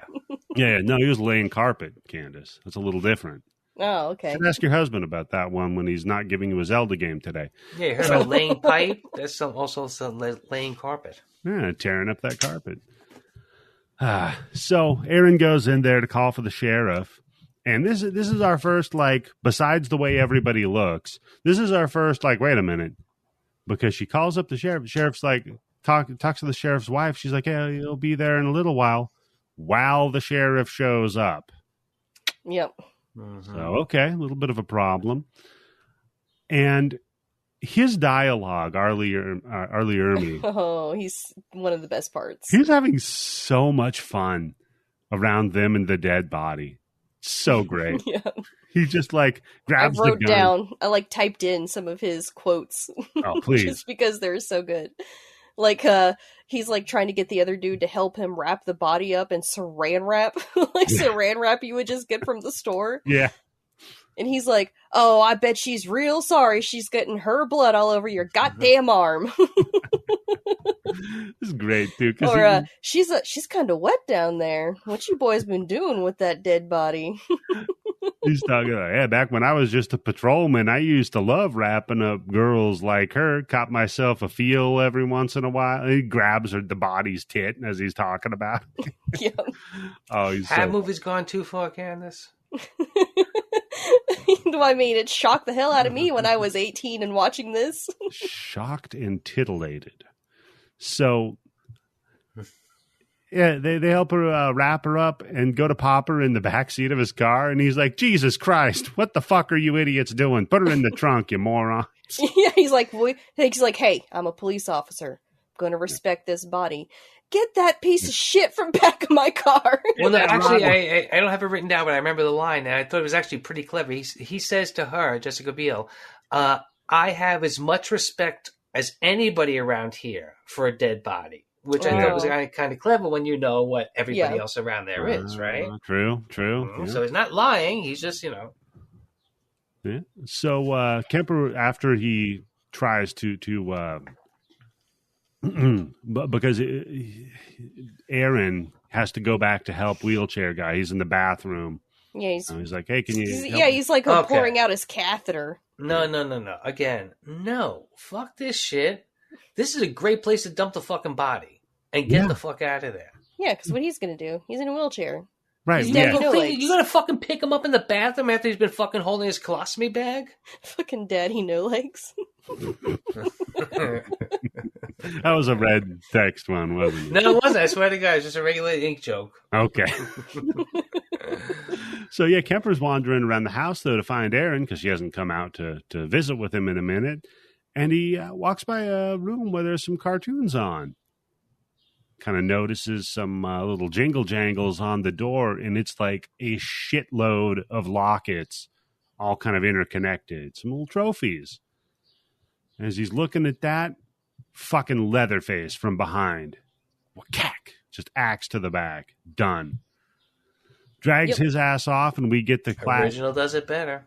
Yeah. Yeah, I was wondering. I feel like that's a preference one because they're both really good. This one's more. Mm-hmm. This one's more graphic, but the original has that just like one that's smack, and then you just see like the feet kicking. Yep, and just the door opening and closing. That's what it was, because it was such a quiet moment, and then all of a sudden that happens, and it's done so fast and over, and then just bang. I mean, you got him there. Yeah. I do like this one, but the original one was better. Yeah. So Aaron goes out looking for Kemper now because she, goes out of the house. She's like, where the fuck is that asshole? Like, I'm going to go find him. Maybe he doubled back or something. Who knows? Meanwhile, we see Kemper's getting worked on. He gets hung upside down to bleed out into a fucking bathtub. And as he does, a little box falls out of his coat. Because before, Beil had said, I thought we went down to Mexico to get me that beautiful diamond ring I've always wanted. Well, it turns out he did. He didn't just get the weed to set them up for the rest of their life on 2 pounds of weed. And front row tickets to Leonard Skinner, by the way. Yep. Yeah, these guys have got money. money. That's when he was going to pop the question, too. At Skinner? My favorite line also is when she goes, I hope they play Freebird. Yeah. It's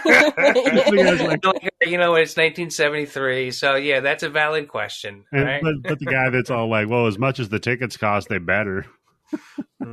Like, these tickets were $9.50. Oh my God.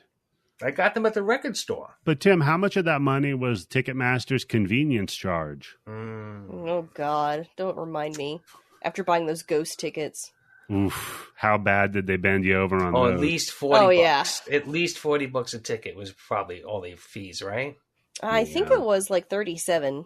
Yeah, that's it. I think it was like $50 for the actual ticket, and then $37 for ghost. Did you pay for the extra convenience fee of buying it over the internet? Oh, they had so many surcharges on there. I don't even count them. I'm just like, fine. What are you fucking gouging me for? Yeah, I only call things sir if I respect them. So to me, they are no surcharges. Oh my God! Fuckers. Wow, Eddie, you know what? You nailed it before with the bus joke. Okay. Okay. We'll just remember that, and we'll forget that happened. Go out on top. We'll stick with my racist joke instead. Yeah, that's better. Pick your shots, baby. Pick your shots. I think what I like though was when he's working on Kemper down there. Harry Knowles' head on a plate. Yeah, who the fuck was that supposed to be? So there used to be a website called Ain't It Cool News that covered a lot of the new movies on. It was one of the first big movie web. Well, he was the big guy there that reviewed movies. Harry Knowles. Oh, so I guess he criticized one of their movies, and so. Well, the director thought it would be funny to have this big critic's head on a silver platter. Yeah. That's not very good. Hey, stick with the racist jokes, pal. Okay. Trust me, it kills every time. Saren gets back and she's like, all right, guys, we're cool. Sheriff's on his way. They're like, what? Like he was just fucking here. What are you talking about? He just took the body and left. She's like, huh, that's weird. I guess we better go find Kemper then and leave. All of a sudden they hear this horn just blaring. And they're like, well, that doesn't sound like we're being set up to be murdered in the middle of nowhere. Let's investigate it. So they wander off. They go find the horn, and there's all of these cars, which, if you've watched Winnie the Pooh, Blood and Honey, should be a little clue you're in danger. Yeah. Well, I always love this. Wrong. Isn't the van from the first movie in it? Yes. Yeah, that's what they VW, pulled the right? jar out of, right? Yeah. But I always love this part in these kinds of movies where you see how long they've been doing this to people. And the mind boggles at the number. Yeah. Like I always love this little setup, little sting that they have. See, that's where like House of Wax was really good, because you think about logistics of like putting together the church, like the town, all the bodies of the people. Like, yeah, but was he doing Ed Gein? Was he taking them out of the cemetery and making them into wax? Or were they killing that many people? It's a good point. He could have been artificially inflating his numbers, Tim. Yeah. But you also are like, they must be really good at it if they've been doing it for this long. Oh, yeah. And so it just makes you feel like the people are extra fucked. Oh, totally. Yeah. Then now it looks like an insurmountable task to get away, right? Because like, you look at all these dead people here before you, and it's like, am I really better than them? Yeah, it's like, what are my chances? Well, they're dead, probably just average people too.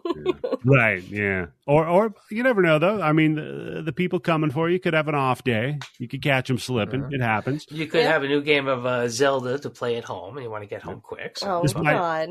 Just stab the knife in deeper. No, because I can guarantee they're trolling her. I guarantee she's going to get the game. Hey, I'll do one for the jocks. You might be catching them in their Jordan on the Wizards era, not their Jordan with the Bulls era. So you might be able to get away. Who? Michael Jordan was a very famous baseball player. He was originally in the Brooklyn Bulls. Oh my God, that you just reminded me of a story about Michael Jordan being a baseball player. Yeah. When I was in New York City, I was hanging out with these people. They were all French, and we were playing. I think it was like Trivial Pursuit or something like that. Mm-hmm. And I had to ask the question, "Who's a famous baseball player?"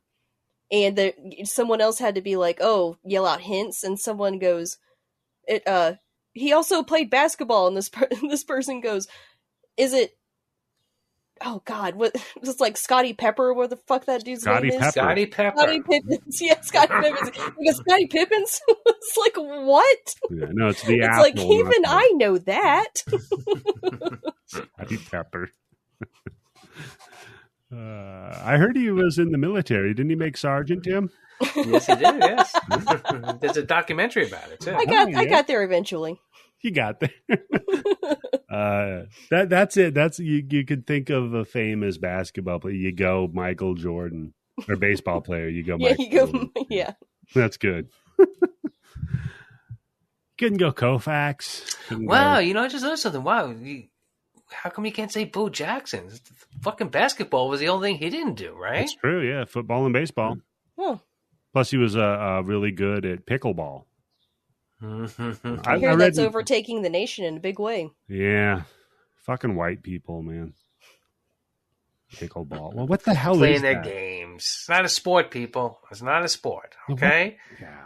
Anyhow. If you're of a certain age, if I, Tim Yobo, could go to a local pickleball court, which you can't throw a fucking rock now without finding one, and within a couple of weeks be good enough to be playing, it's not a game.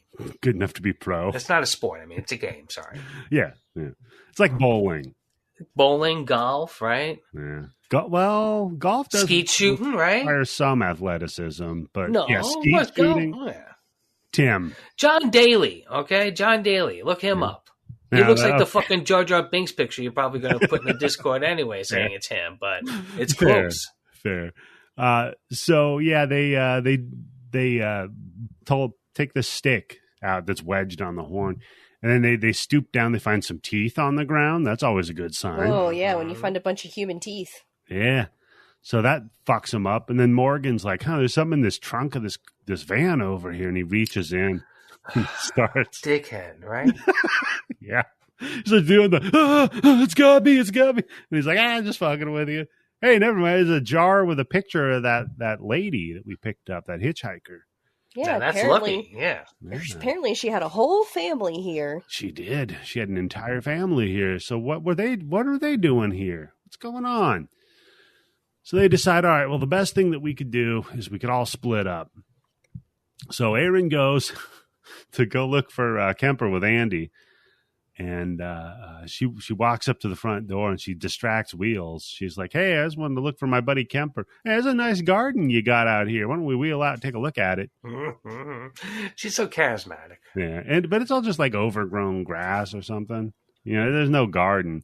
She should have been like, hey, you want to come look at my ass over here?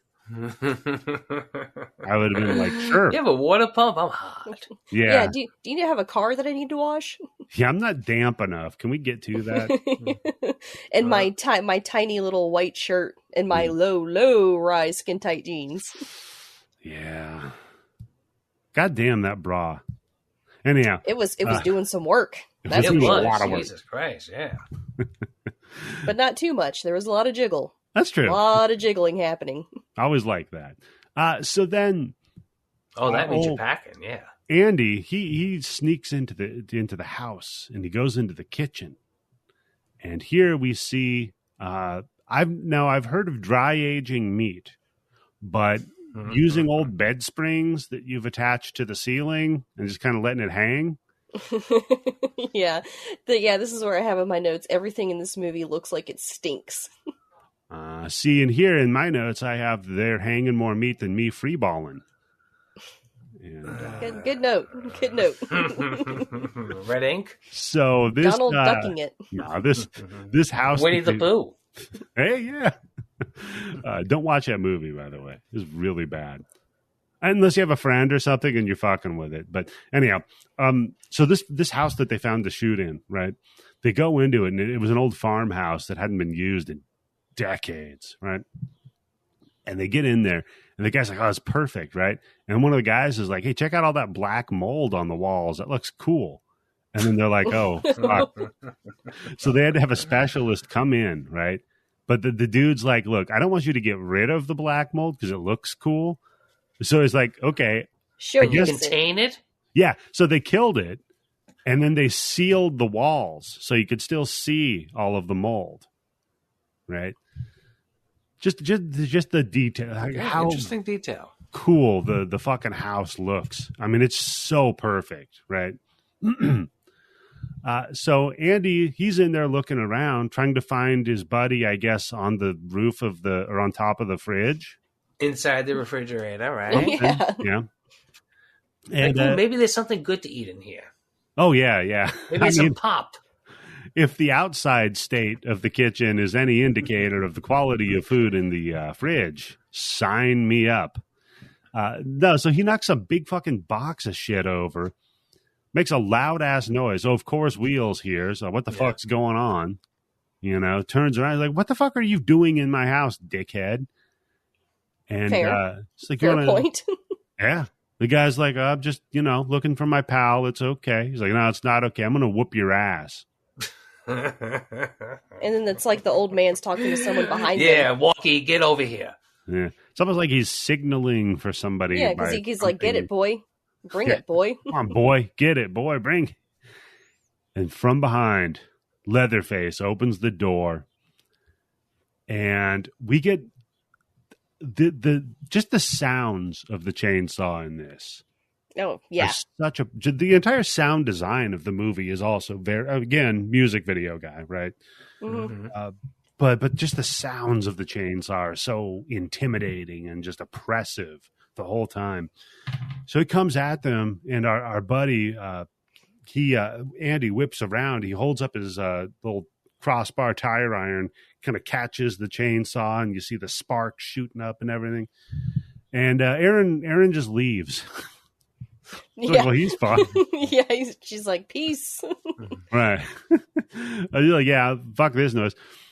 He goes running out too, though, and goes into the maze, like the hedgerow maze from The Shining. Like the laundry. Yeah. Yeah. Who put those sheets out there to fucking dried? Someone's airing out their laundry, their sheets. Whose idea of a practical joke was it to give this family whites? Maybe that's the only color they'll accept. You know what? It could be all their racist cannibals. I was going to say it could be their hoods for the meeting this weekend. Yeah, so the rest of the house looks like shit, though. But we have to have the whitest of white sheets on our beds when we sleep. Yeah, well, yeah, you don't want to sleep in dirt, Tim. Come on. We're civilized here. Oh, man. Even though that kid could have flossed with a fucking jump rope. You know, we keep it clean down here. So, yeah, he's running through the maze of the sheets, and you've got Leatherface chasing him, just like whacking down the sheets left, right, and center with the chainsaw. Finally gets up to him and saws his fucking leg off. Yep, he like surprises him and like swoops down low and saws his leg off. And of course, his body goes forward quite a bit because he was running before he lost his leg. Kind of had that momentum, and then one of the wheels fell out from under him. He just kind of fucking face half the carpet pulled out, you might say. Yeah, he had half the rug pulled out from under him, Tim. So he's Mr. Half No Legs, I suppose. He gets drugged down into the old fucking kill room. Oh man! And the part where Leatherface is dragging him down the stairs, and he's trying to hold on to the wall, and you can see all of his fingernails peel back. Well, that's a callback in the beginning, right? Because they show in the police film, they're showing nails on the wall. The police film Cold Open, shows the claw marks and the piece of the fingernail still embedded in the wall. That always gets me. Fingernail stuff? Have movies gone too far? Stuff, yeah. Hey, little old 18-year-old sweet innocent Candice watching this movie blew me away.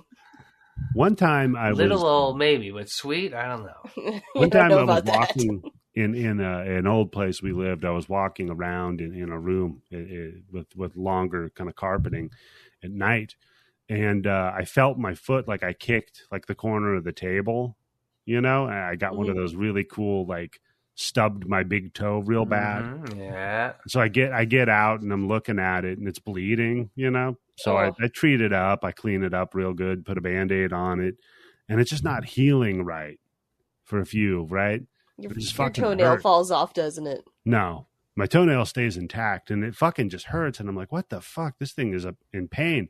So I go down to the doctor because it's been like a week, and they're like, all right, well, we'll X-ray this fucking thing and see what's going on. I say X-ray, and they're like, there's nothing going on in there, man. I don't know what to tell you. Just antibiotic on it or whatever. Keep it clean. The whole thing. Keep it wrapped. Otherwise, you might become part zombie. I could, yeah. So then after a while, it's all sealed up and everything. It gets a nice little bump on the end of it. Oh no! Like pus. No, and I'm like, that's not good. So I start like digging at it a little bit with a pair of tweezers and Candice, about a little over an inch long piece of a toothpick. No,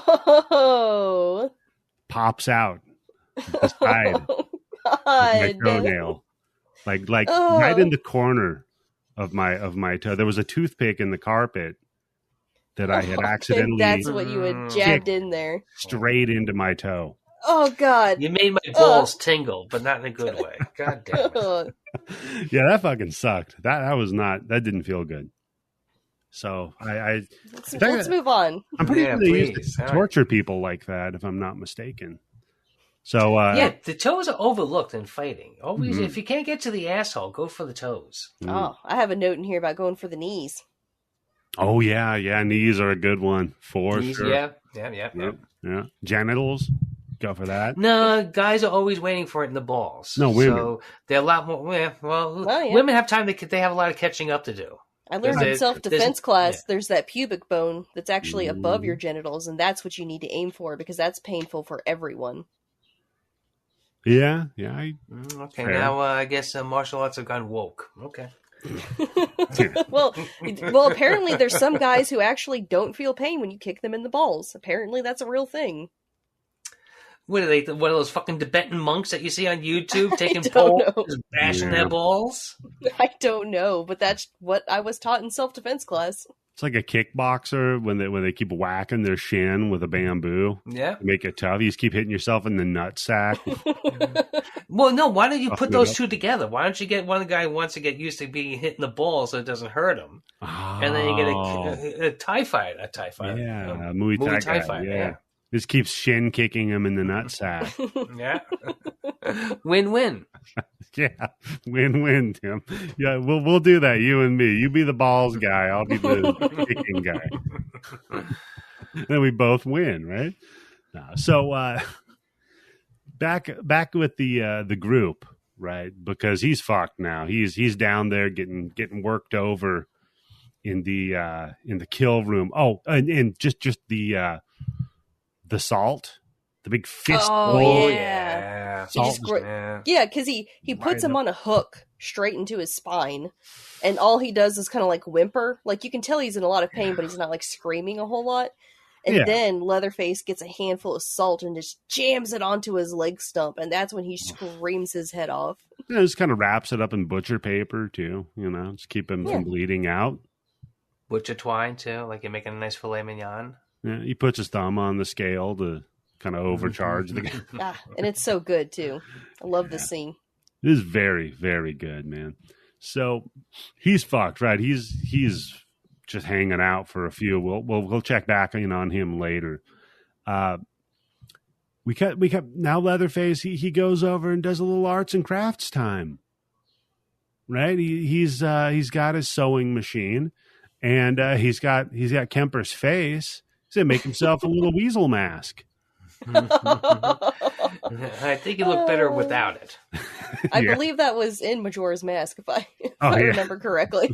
The weasel mask. Is that another Zelda game that your husband didn't get you? Shut up. I'm going to talk to Chaz. I'm going to have him get it for you. So he'd be like, "Fuck you."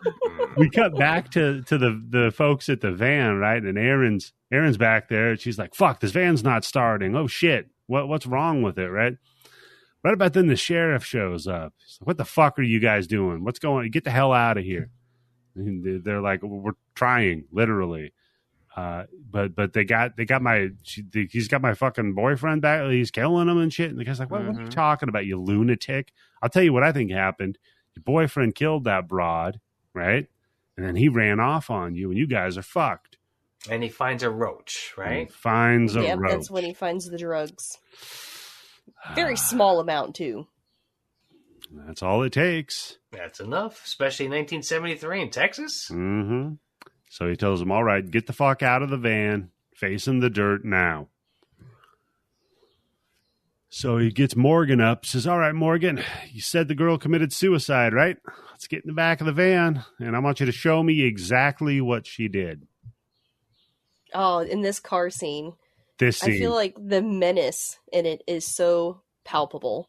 Tim, and you got it. Morgan's lip is trembling the whole time. I was just going to say, at what point do you think that you would take that gun and try to shoot him anyway, or at least clock him in the side of the face and get away?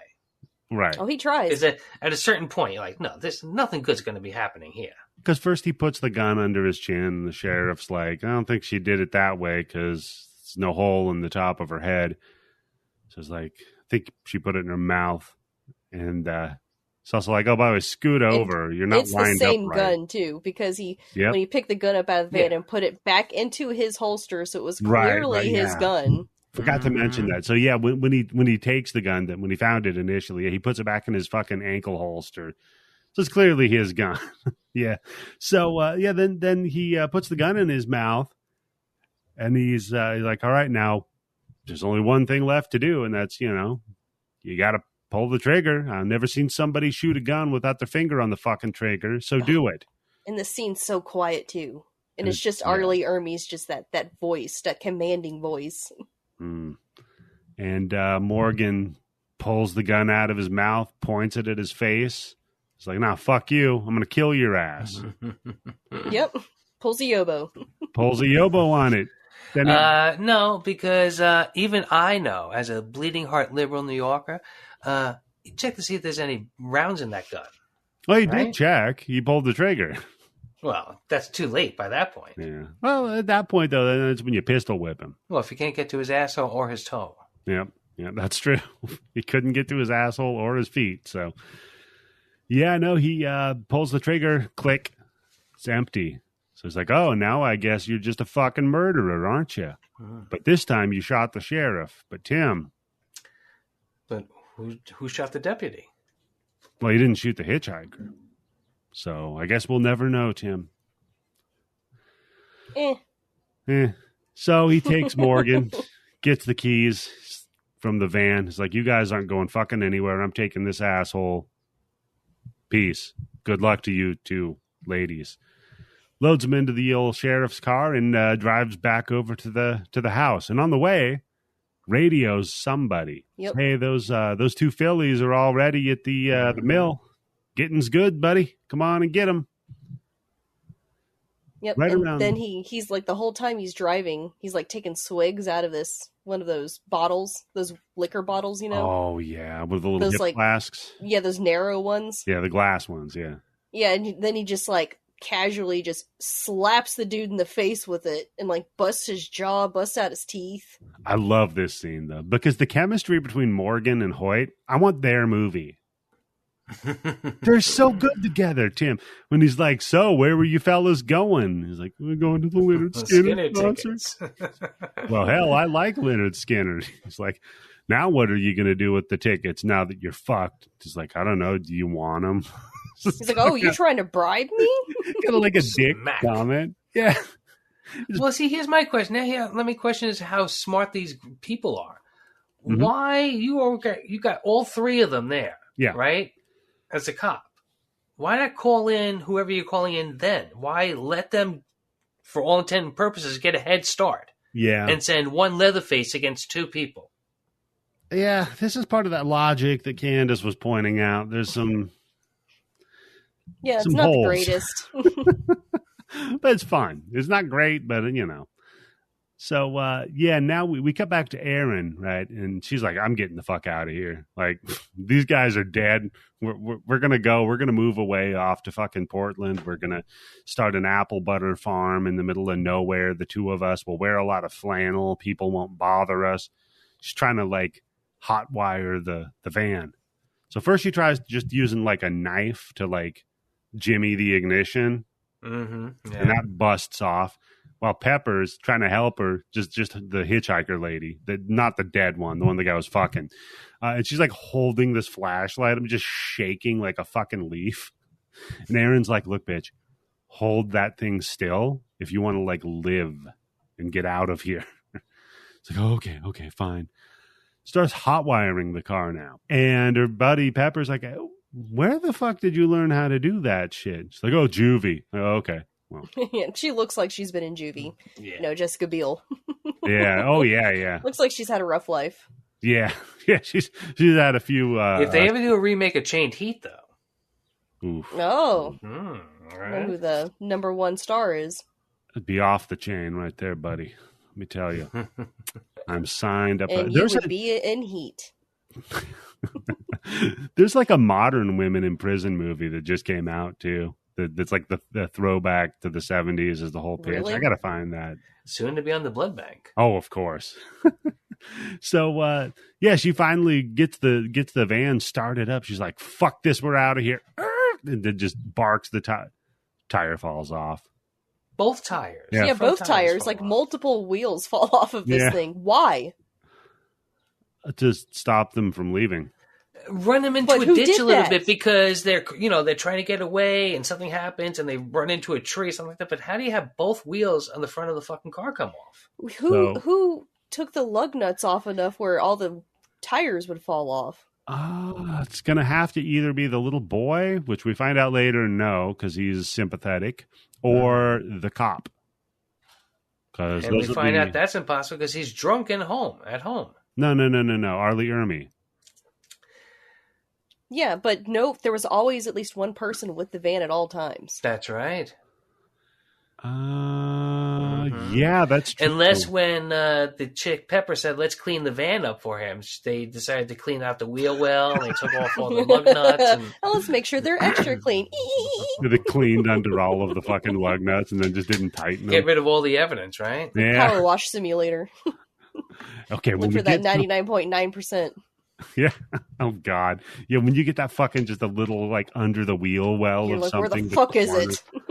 That's the problem. That game's supposed to be relaxing, but yeah, you get to that last like 5% on the map, and you're like, "Fucking shit, where is this?" Motor rotor is dirty. Where the fuck is that? I don't know. Go what look that it up is. on YouTube. The game is fun though. It is relaxing mostly. So yeah, they lost access to the fucking van. All the tires fall off of it. They're fucked. And right about then, Leatherface shows up, too. He hops up on the roof of the van. They're ducked down there trying to hide from him. And he's just sawing through the roof. Nice Alfred E. Newman poster on the roof, too. Yeah, I like that. The second time we see him in this movie, right? Yep, because it's also part of the evidence from the police. Oh, by the way, the evidence and the documents that the police call classified. Why?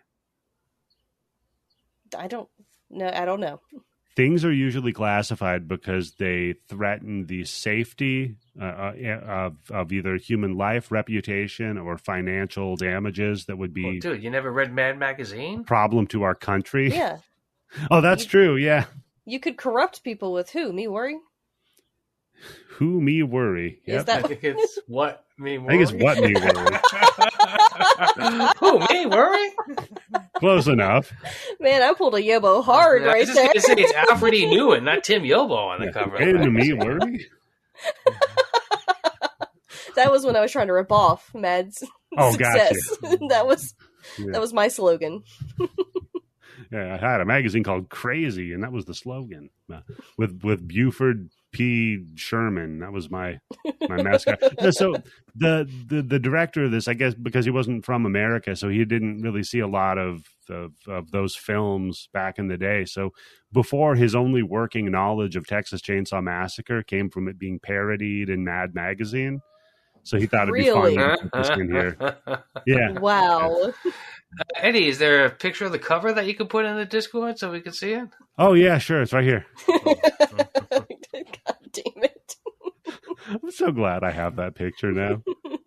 It's so nice. It's just like walking around armed, you know? It's like, yeah, I'm good. You could pull it out at any moment and nobody would know. Nobody would. It's a good point. So, he jumps up on the fucking roof of the van and he's sawing down. And I'm like, that's not particularly effective, provided they're low. You're not really getting at him.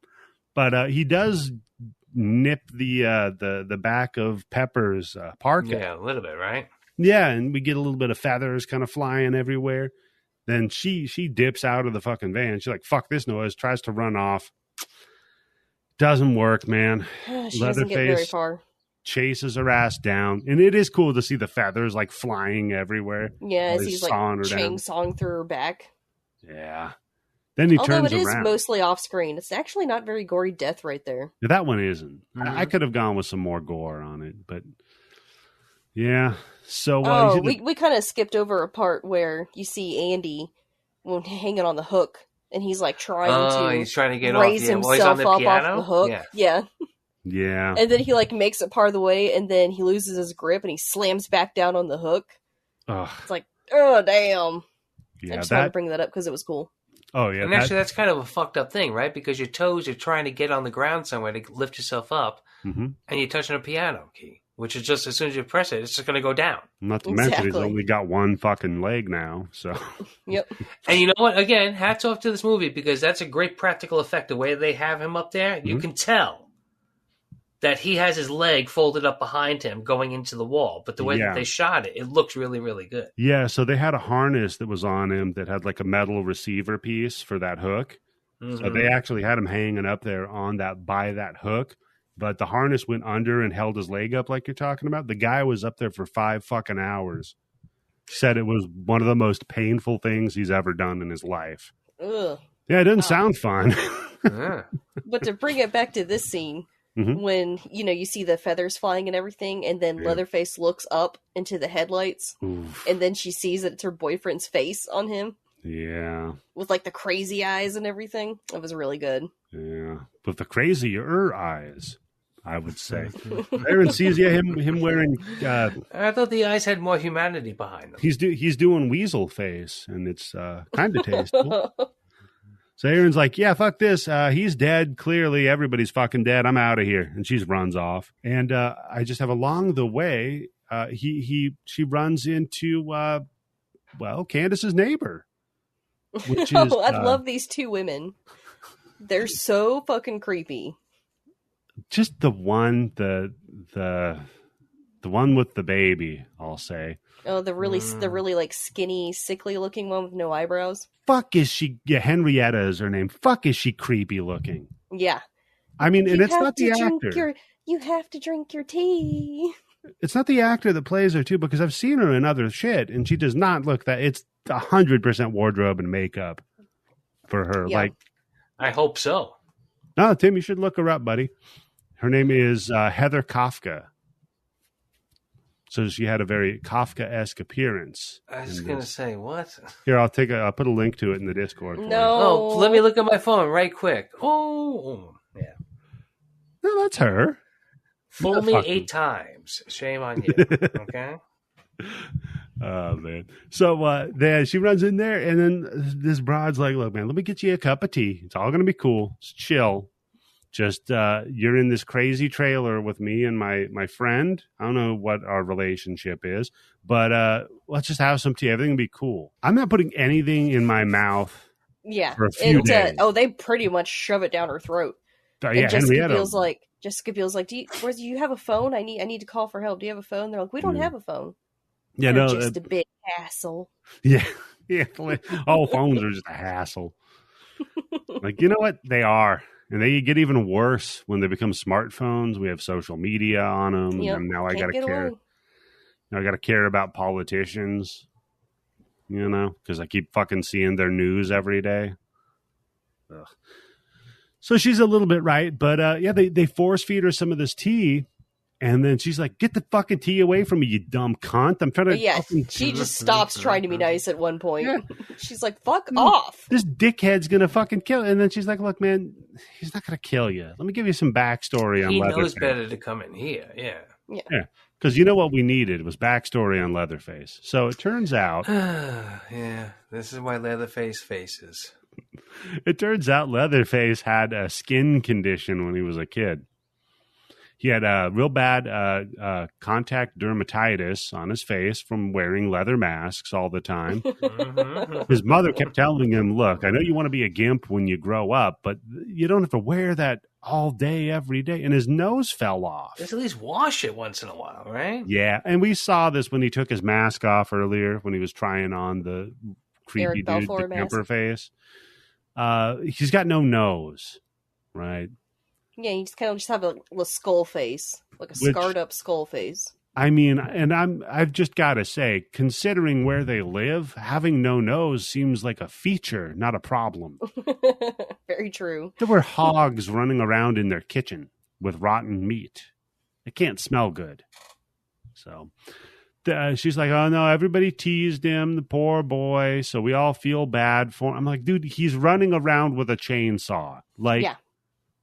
My older daughter, when my younger daughter is being crazy, will be like, okay, Dad, on a scale of 1 to 10, how crazy is she being? Right. And I'll always be like, oh, like a 5 or a 6. I don't think there's much crazier than running around with a chainsaw. I mean, I could be wrong. I guess his dick's not out. I guess that's the one thing we've true. Got. No he dick is modest. out on him. Yeah. But then again, if you're running around with a chainsaw, do you really want to have your dick out? I bet he tucks. Oh, yeah? You think he goes Buffalo Bill? I do. I do think he goes Buffalo Bill. Because, maybe it's just the later sequels that stick in my mind when he's, like, dressed up as a woman the entire time. Yeah. I think it's the new generation or whatever. Those sequels are so fun. Speaking of, how, like, when we talk about good and bad franchises, this is one of the worst franchises. Oh, yeah. The vast majority of Texas Chainsaw Massacre movies suck. Yeah. Yeah, it's pretty like rough. laughably bad. Yeah. Not great. So yeah, it's a franchise that has not gotten better with time. Not really. No. I mean the thing was that the kind of guerrilla filmmaking approach that they took to the first one in some you of can't the really methods, replicate that. Right. In some of the methods they do it here. They didn't need to, but they did it and it works. But yeah, you can't really replicate it anymore. So all of a sudden a phone rings. Yep. And that's when she starts feeling woozy. Mm-hmm. Gave her the old Eddie special. Because she stands up, and that's when they usually notice. So the trick is, oh man, instead of Earl Grey, it's Edwin Grey. Edwin Grey tea is the one that roofies them. This is cozy time, but not for you. This is cozy time for me. Eddie the cozy time. Man. So she starts standing up, and then she's like, whoa, wait a minute, I'm a little fucked up here. And then she notices the photo of the woman that they picked up, the not hitchhiker, we'll call her the dead broad. Yeah. She's like, what the fuck's that doing here? And we didn't mention it before, but there was a baby in that photo. There was a baby. And she notices now that, wait a minute, that baby looks like a normal human being, not a weird mutant person. She doesn't look like a Hills Have Eyes person. The baby looks normal-ish. That's not your baby. And then she passes out. Wake up to Arlie Ermy dumping a beer on her. Now, what's funny to me about Hey, we've all been there. Arlie Ermy actually had a brewery about 5 miles from where I lived. So I've actually had Arlie Ermy's beer. How is it? Yeah, it's all right. I'm not a big fan of IPAs or like super hoppy beers. So I didn't really have too many of them there, but there was a Pilsner there that was pretty good. I don't know what it is with the... So stick to acting. Well, he's dead, so... Well, all right, well. You can't do either anymore. Then do whatever you want. Yeah, do what you want now. Oh, man. So while he's up at the beer, now they're having this discussion about, like, look, maybe we should invite her in for dinner. Like, what are we going to do with her now that we have her? And the whole time, the kid, by the way, Jedediah, that's the kid's name? Which is the kid's name, yeah. Yeah. Run. When you meet anybody with that name, run. Okay? Yeah. Any Aya at the end of your name, you need to Jedediah, Jebediah, Zechariah, Hezekiah. I'll throw Ezekiel in there, too. That's a rough one. Or Micah. You know what? Micah? No Micah's Micahs. a rough one. Yeah. Candice, that's a bad one. No. Depending on how you spell it. But he's outside. He's like, no. Candice actually is in the Bible because there was a whole dynasty of queens in Africa named Candice. Huh. Yep. How about that? But he's like, no, don't hurt her. Like, she's a nice person, I guess. Oh, and by the way, the crazy broad's feeding the baby a can of beans. That was funny. That's going to work out well. Good eatings. Did I ever tell the get a can of beans story on the podcast? That was one of my favorites. Get a can of beans. Yeah, when I was working as a cook, some guy came in. It was my first day working at this diner. This guy comes in. He orders 2 eggs, a piece of toast, 2 pieces of sausage, And so I cook that all up and I give it to him. He eats it. And then I was like, so how was it? And he's like, oh, it wasn't much food. And I'm like, well, you ordered it. Right? Yeah, you got what you ordered. An egg is an egg. A link of sausage is a link of sausage. One of those fucking Flintstone eggs? A piece of fucking... Yeah, exactly, Tim. I should take it out there like that rack of ribs and tip his fucking truck over on him. No, so this dickhead's like, oh, it wasn't much food. He was just being a fucking dickhead to me, right? And this is my first day on a new job, but I'm the only guy there, because I was like the cook, the waiter, the whole thing. So you're not invested yet. So, right. Yeah. And there's a truck stop that had a diner built into it, right? So I told him, well, why don't you go out and buy yourself a can of beans if you're still hungry? Right? And he got pissed at me. He didn't tip and he left, right? End of the day, the owner of the diner shows up, right?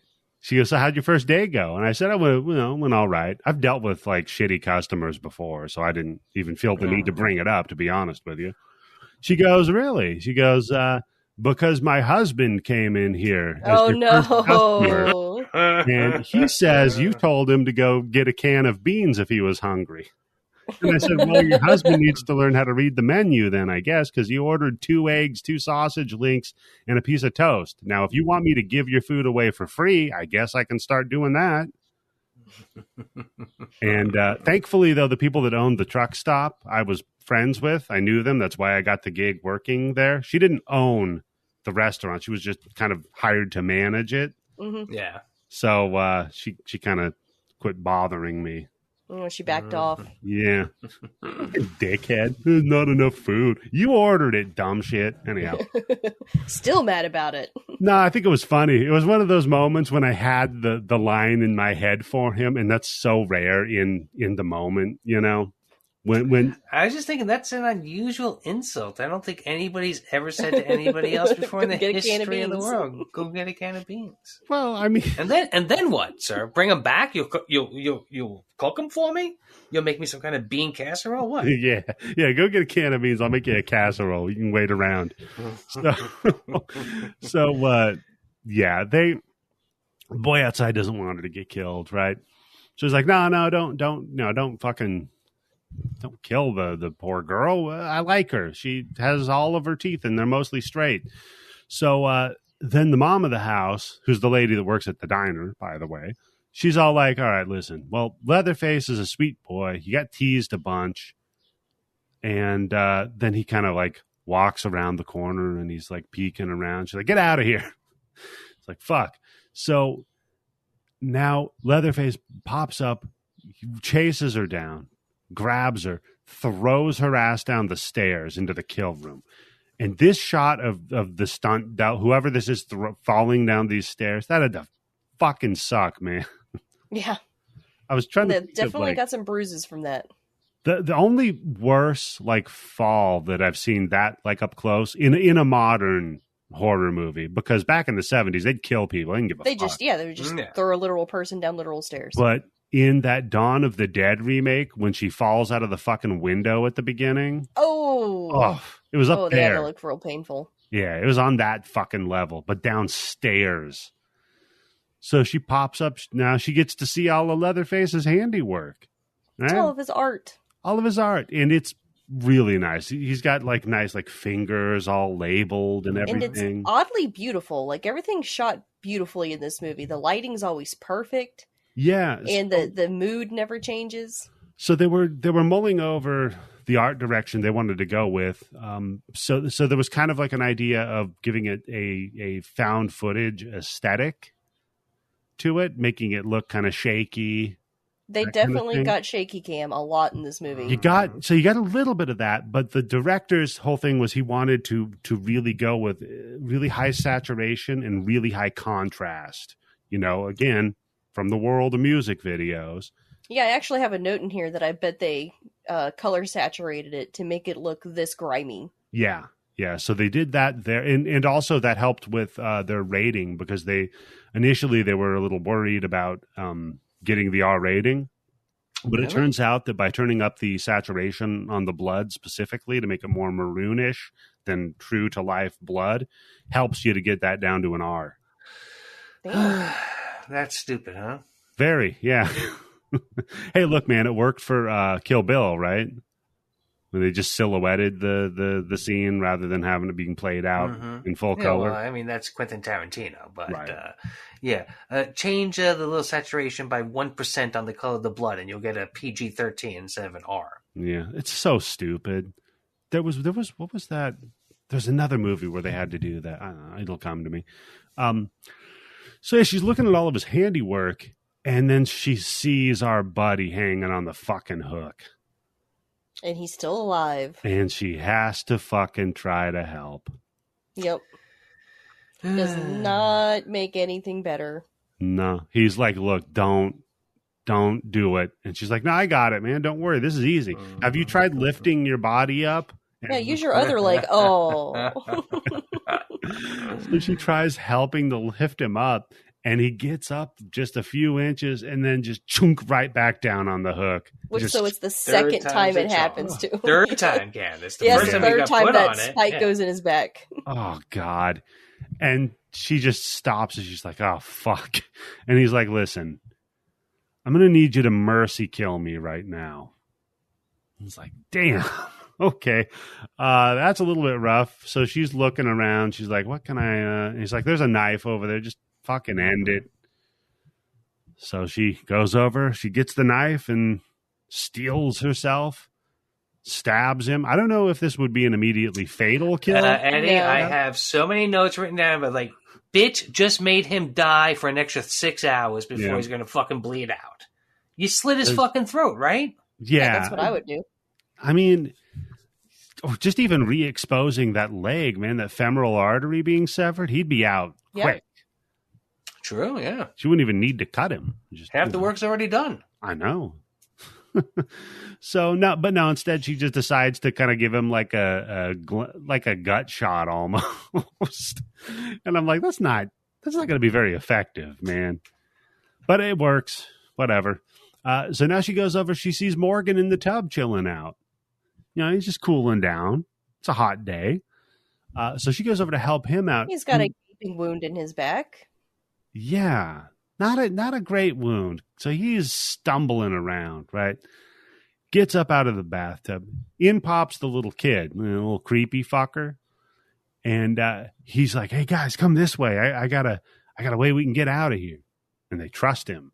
So, well, I mean, what other choice do they have? What are you going to do, right? When in Rome, right? So they have this nice, fun little chase scene where he's leading them. This is such a bad chase scene. I'm sorry. I mean, Candice, you don't like cat and mouse chase scenes, but there's so many ways that he's supposed to catch them. Yeah. Well, you also got to remember that Leatherface is slow. Yeah, but Candice, she's running with a fucking guy who's got a cut in his back, who's been sitting in a fucking tub or whatever kind of mucky. No, I mean, he's not very bright. Yeah. What, he can't run?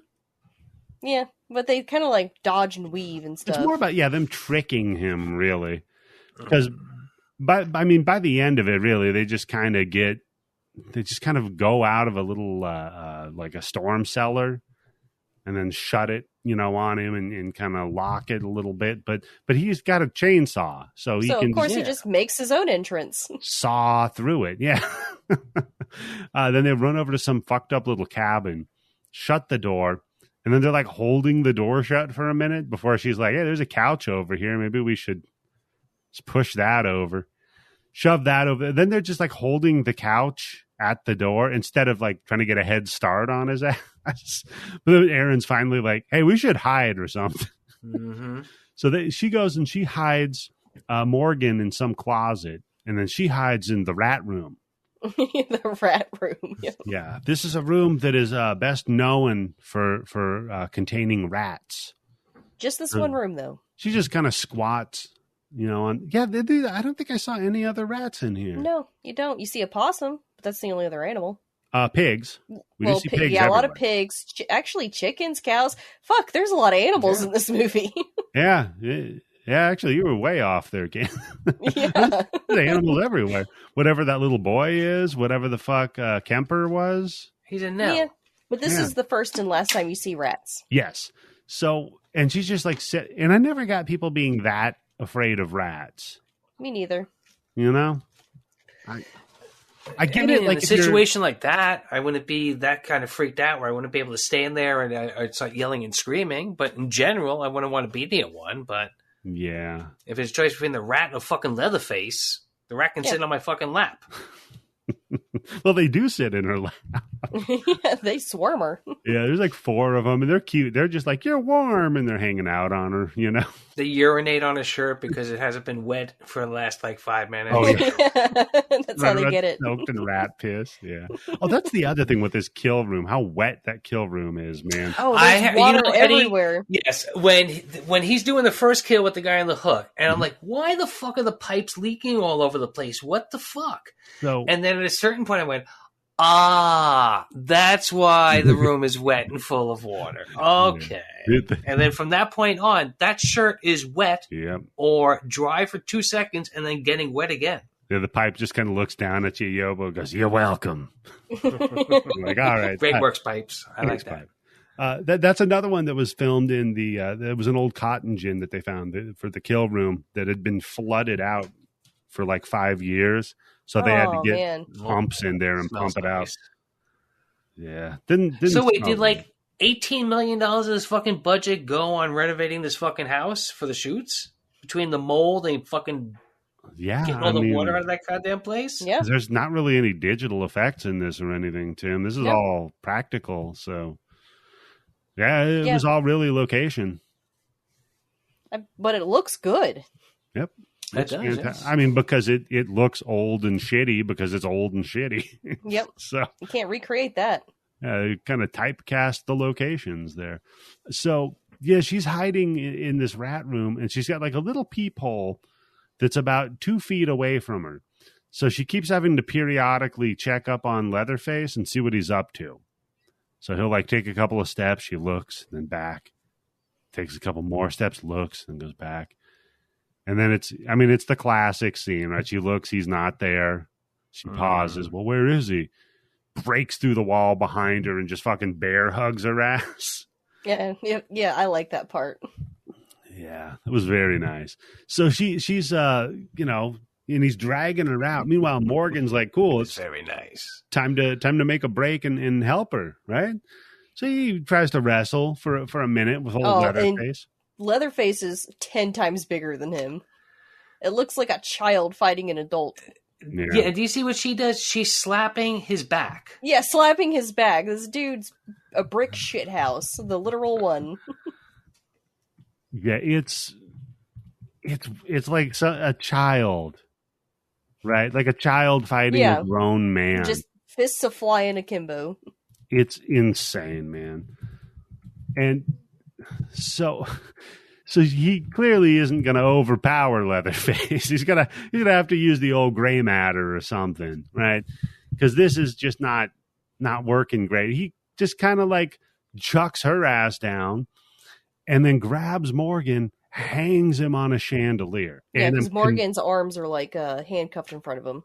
Yeah, because that's right, from the cop car. And on one hand, I'm like, there's no way that chandelier would support this guy's weight. But on the other hand, with his little fucking buggy whip arms and legs, this guy goes maybe 80 pounds soaking wet as a Beil. So it's fine.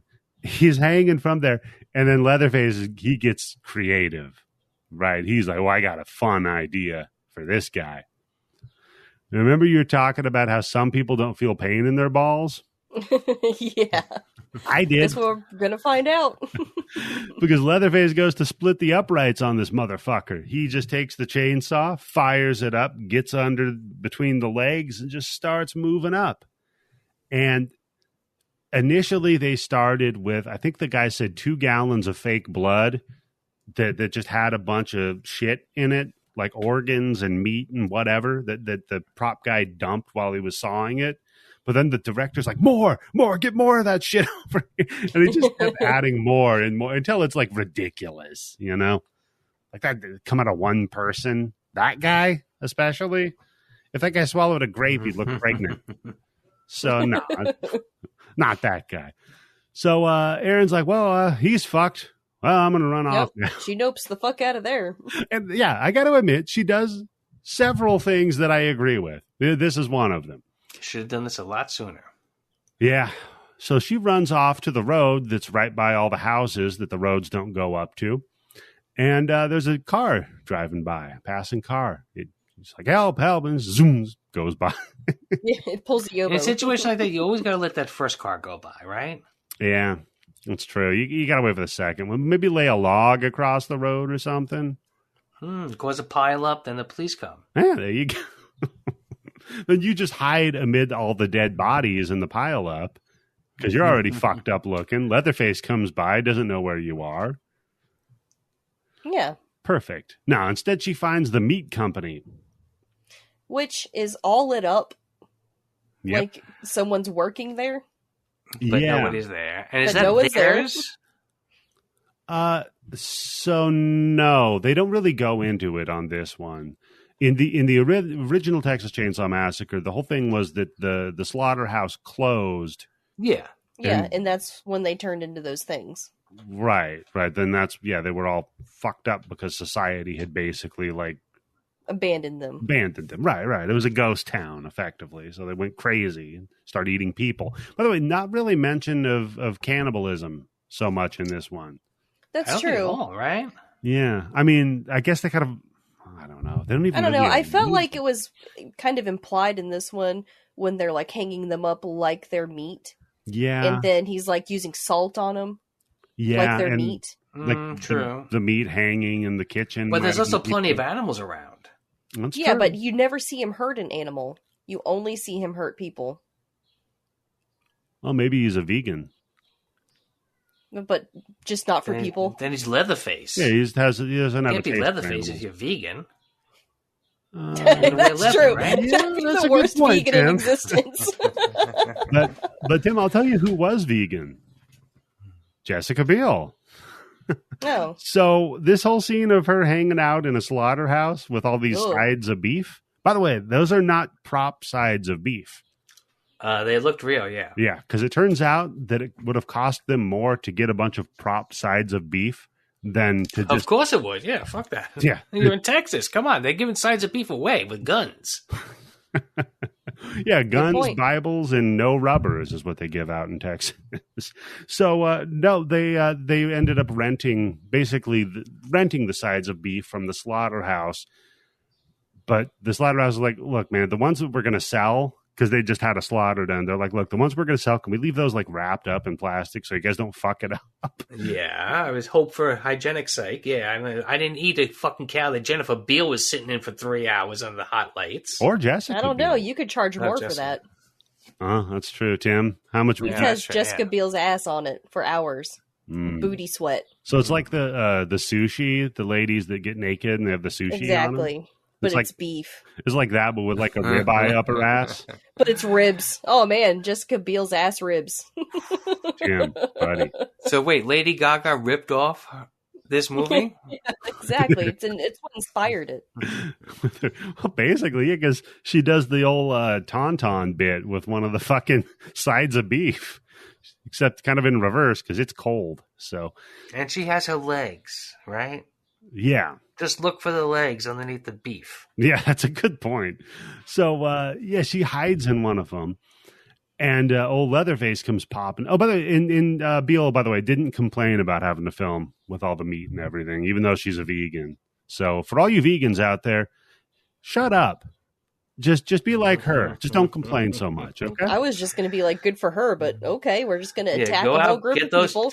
Go out, get those T-shirts and those pants. Yeah, no, I'd rather use her to level set rather than rewarding her. Okay.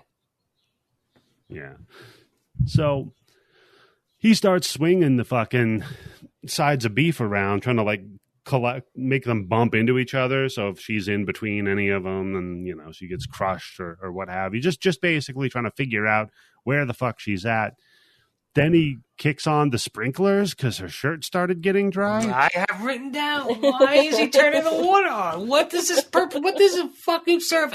Any fucking logical thing that turning the water on is going to help me find her. Tim. I know, but Okay. Still, come on. I mean, are you complaining? No, I'm not complaining, but now that I'm not watching it and just gaping at it, I'm like, wait a second, that doesn't make any sense at all. Yeah. No, it doesn't really add up why you'd turn the sprinklers on in the freezer. Seems like it would just cause a bunch of ice. Might even cause some problems with your chainsaw. Yeah. So, because, it's not very safe to run around with one. No. He slips with that chainsaw and cuts his leg. That'd be terrible. So anyhow, she gets in the locker and hides in there and hides one of the pigs in the locker across from her. We don't see her. This is where I wrote down, fuck you, movie. Fuck you. Yeah. That was a stupid scene. It was pretty stupid. But he comes in there and he hears the pig in the locker across from her. So he opens it up. And this is when she cleaves his fucking hand or his arm off. Mm-hmm.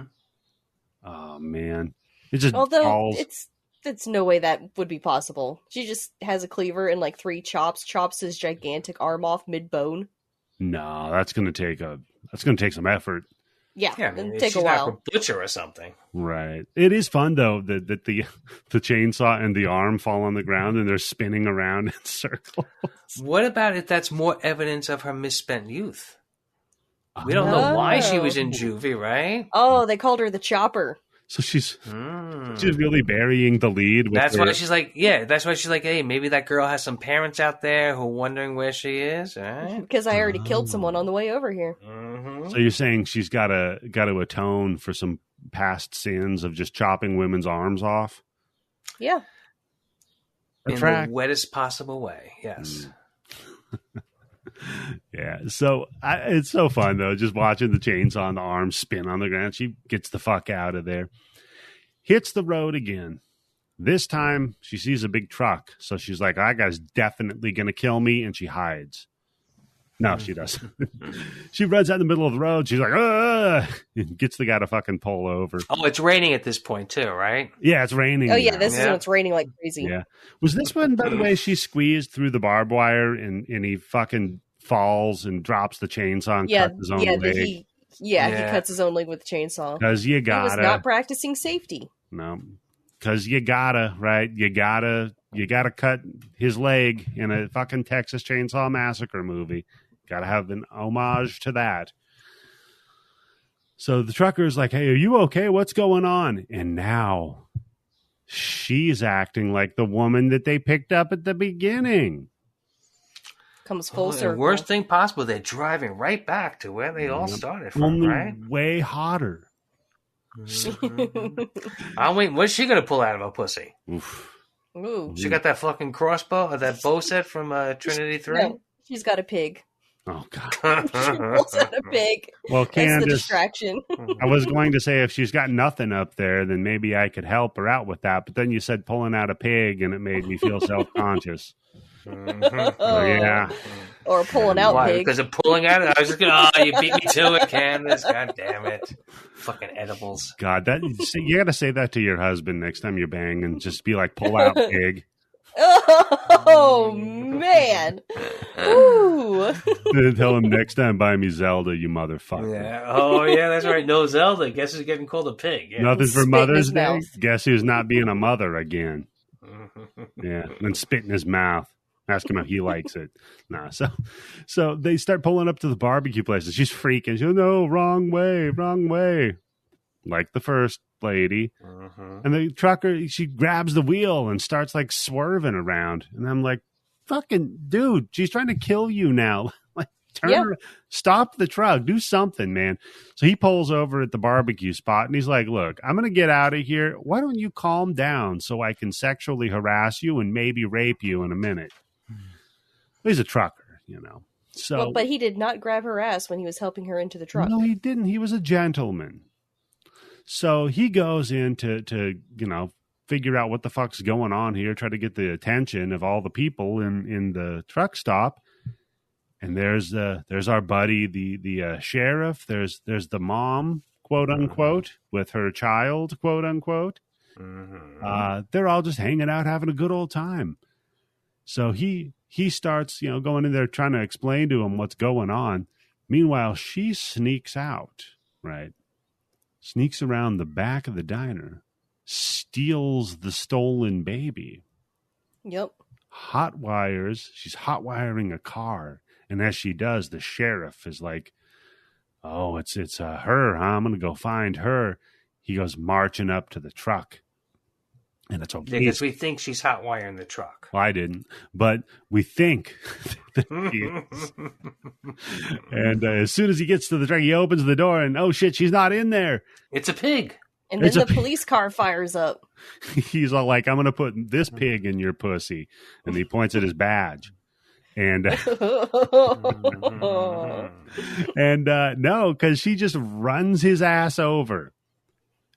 Yep, Stop. and she double taps him, triple taps him. Triple tap, yeah, the rare triple tap, Candice. Backs over him, stops again. He's like, you know what? One more for Jesus. and then runs over his fucking head. Yep. So he's toast.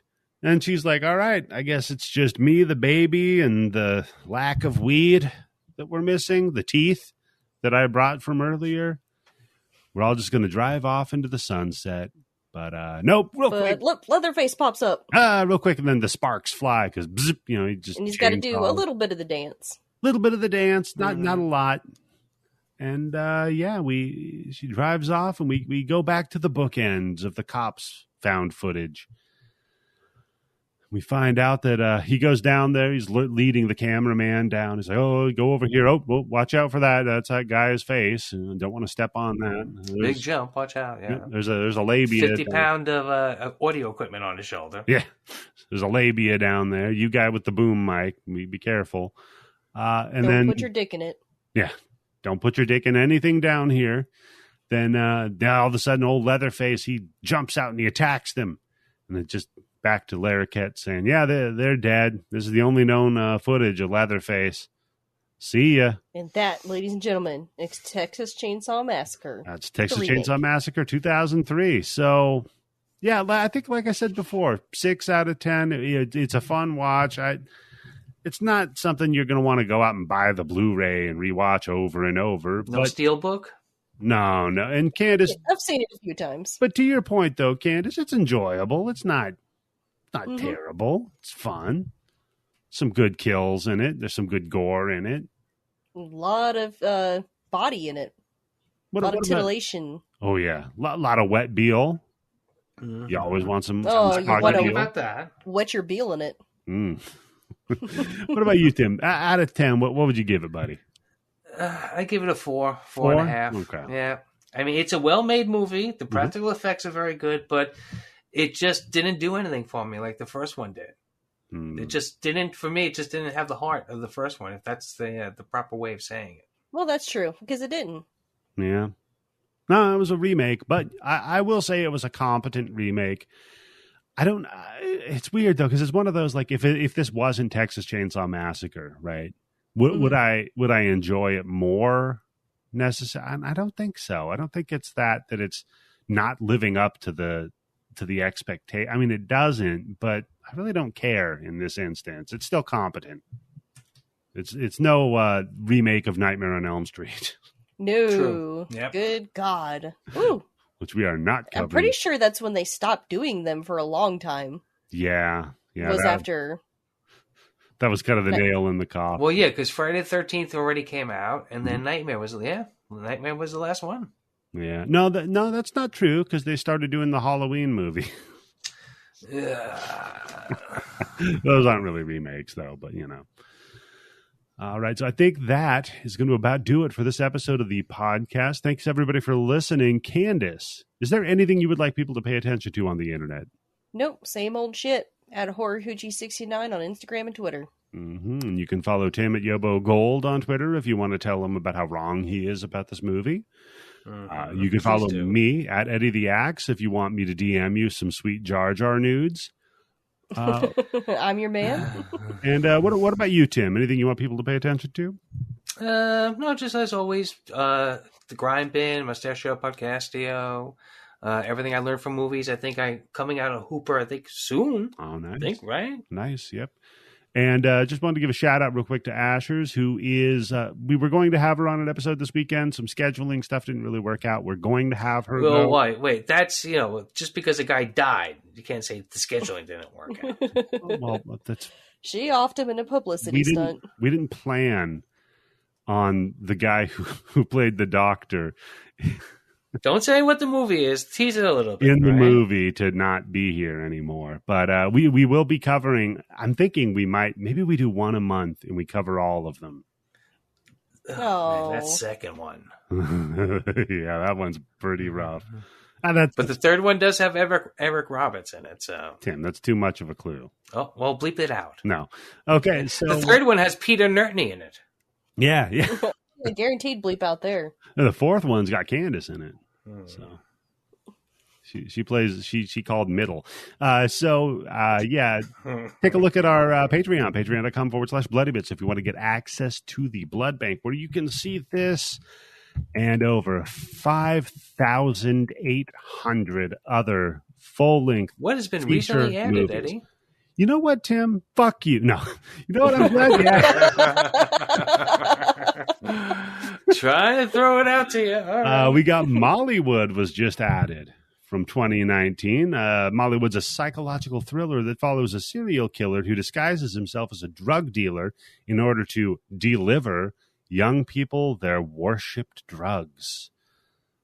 Worshipped? No, thank you. What do we I can't see anything about this that I can reference to anything else. No, nobody I know. Okay.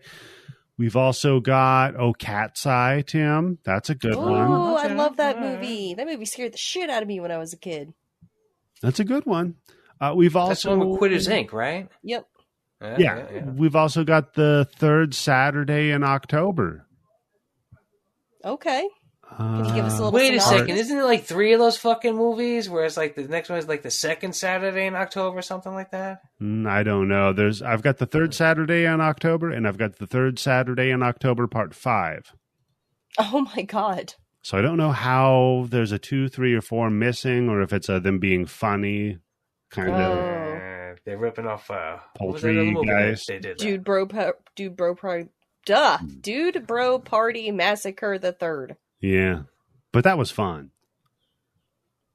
What else do we have here? Curse of the Blue Lights from 1988. Never heard of it. Fuck is that? A group of teenagers drive out of town above an old graveyard on Makeout Hill. Ooh. They put Makeout Hill on a graveyard? Weird. Yeah. Anyhow, while they're there, they notice 2 mysterious blue lights floating around black surroundings. So, interesting. It's 4-wheelers.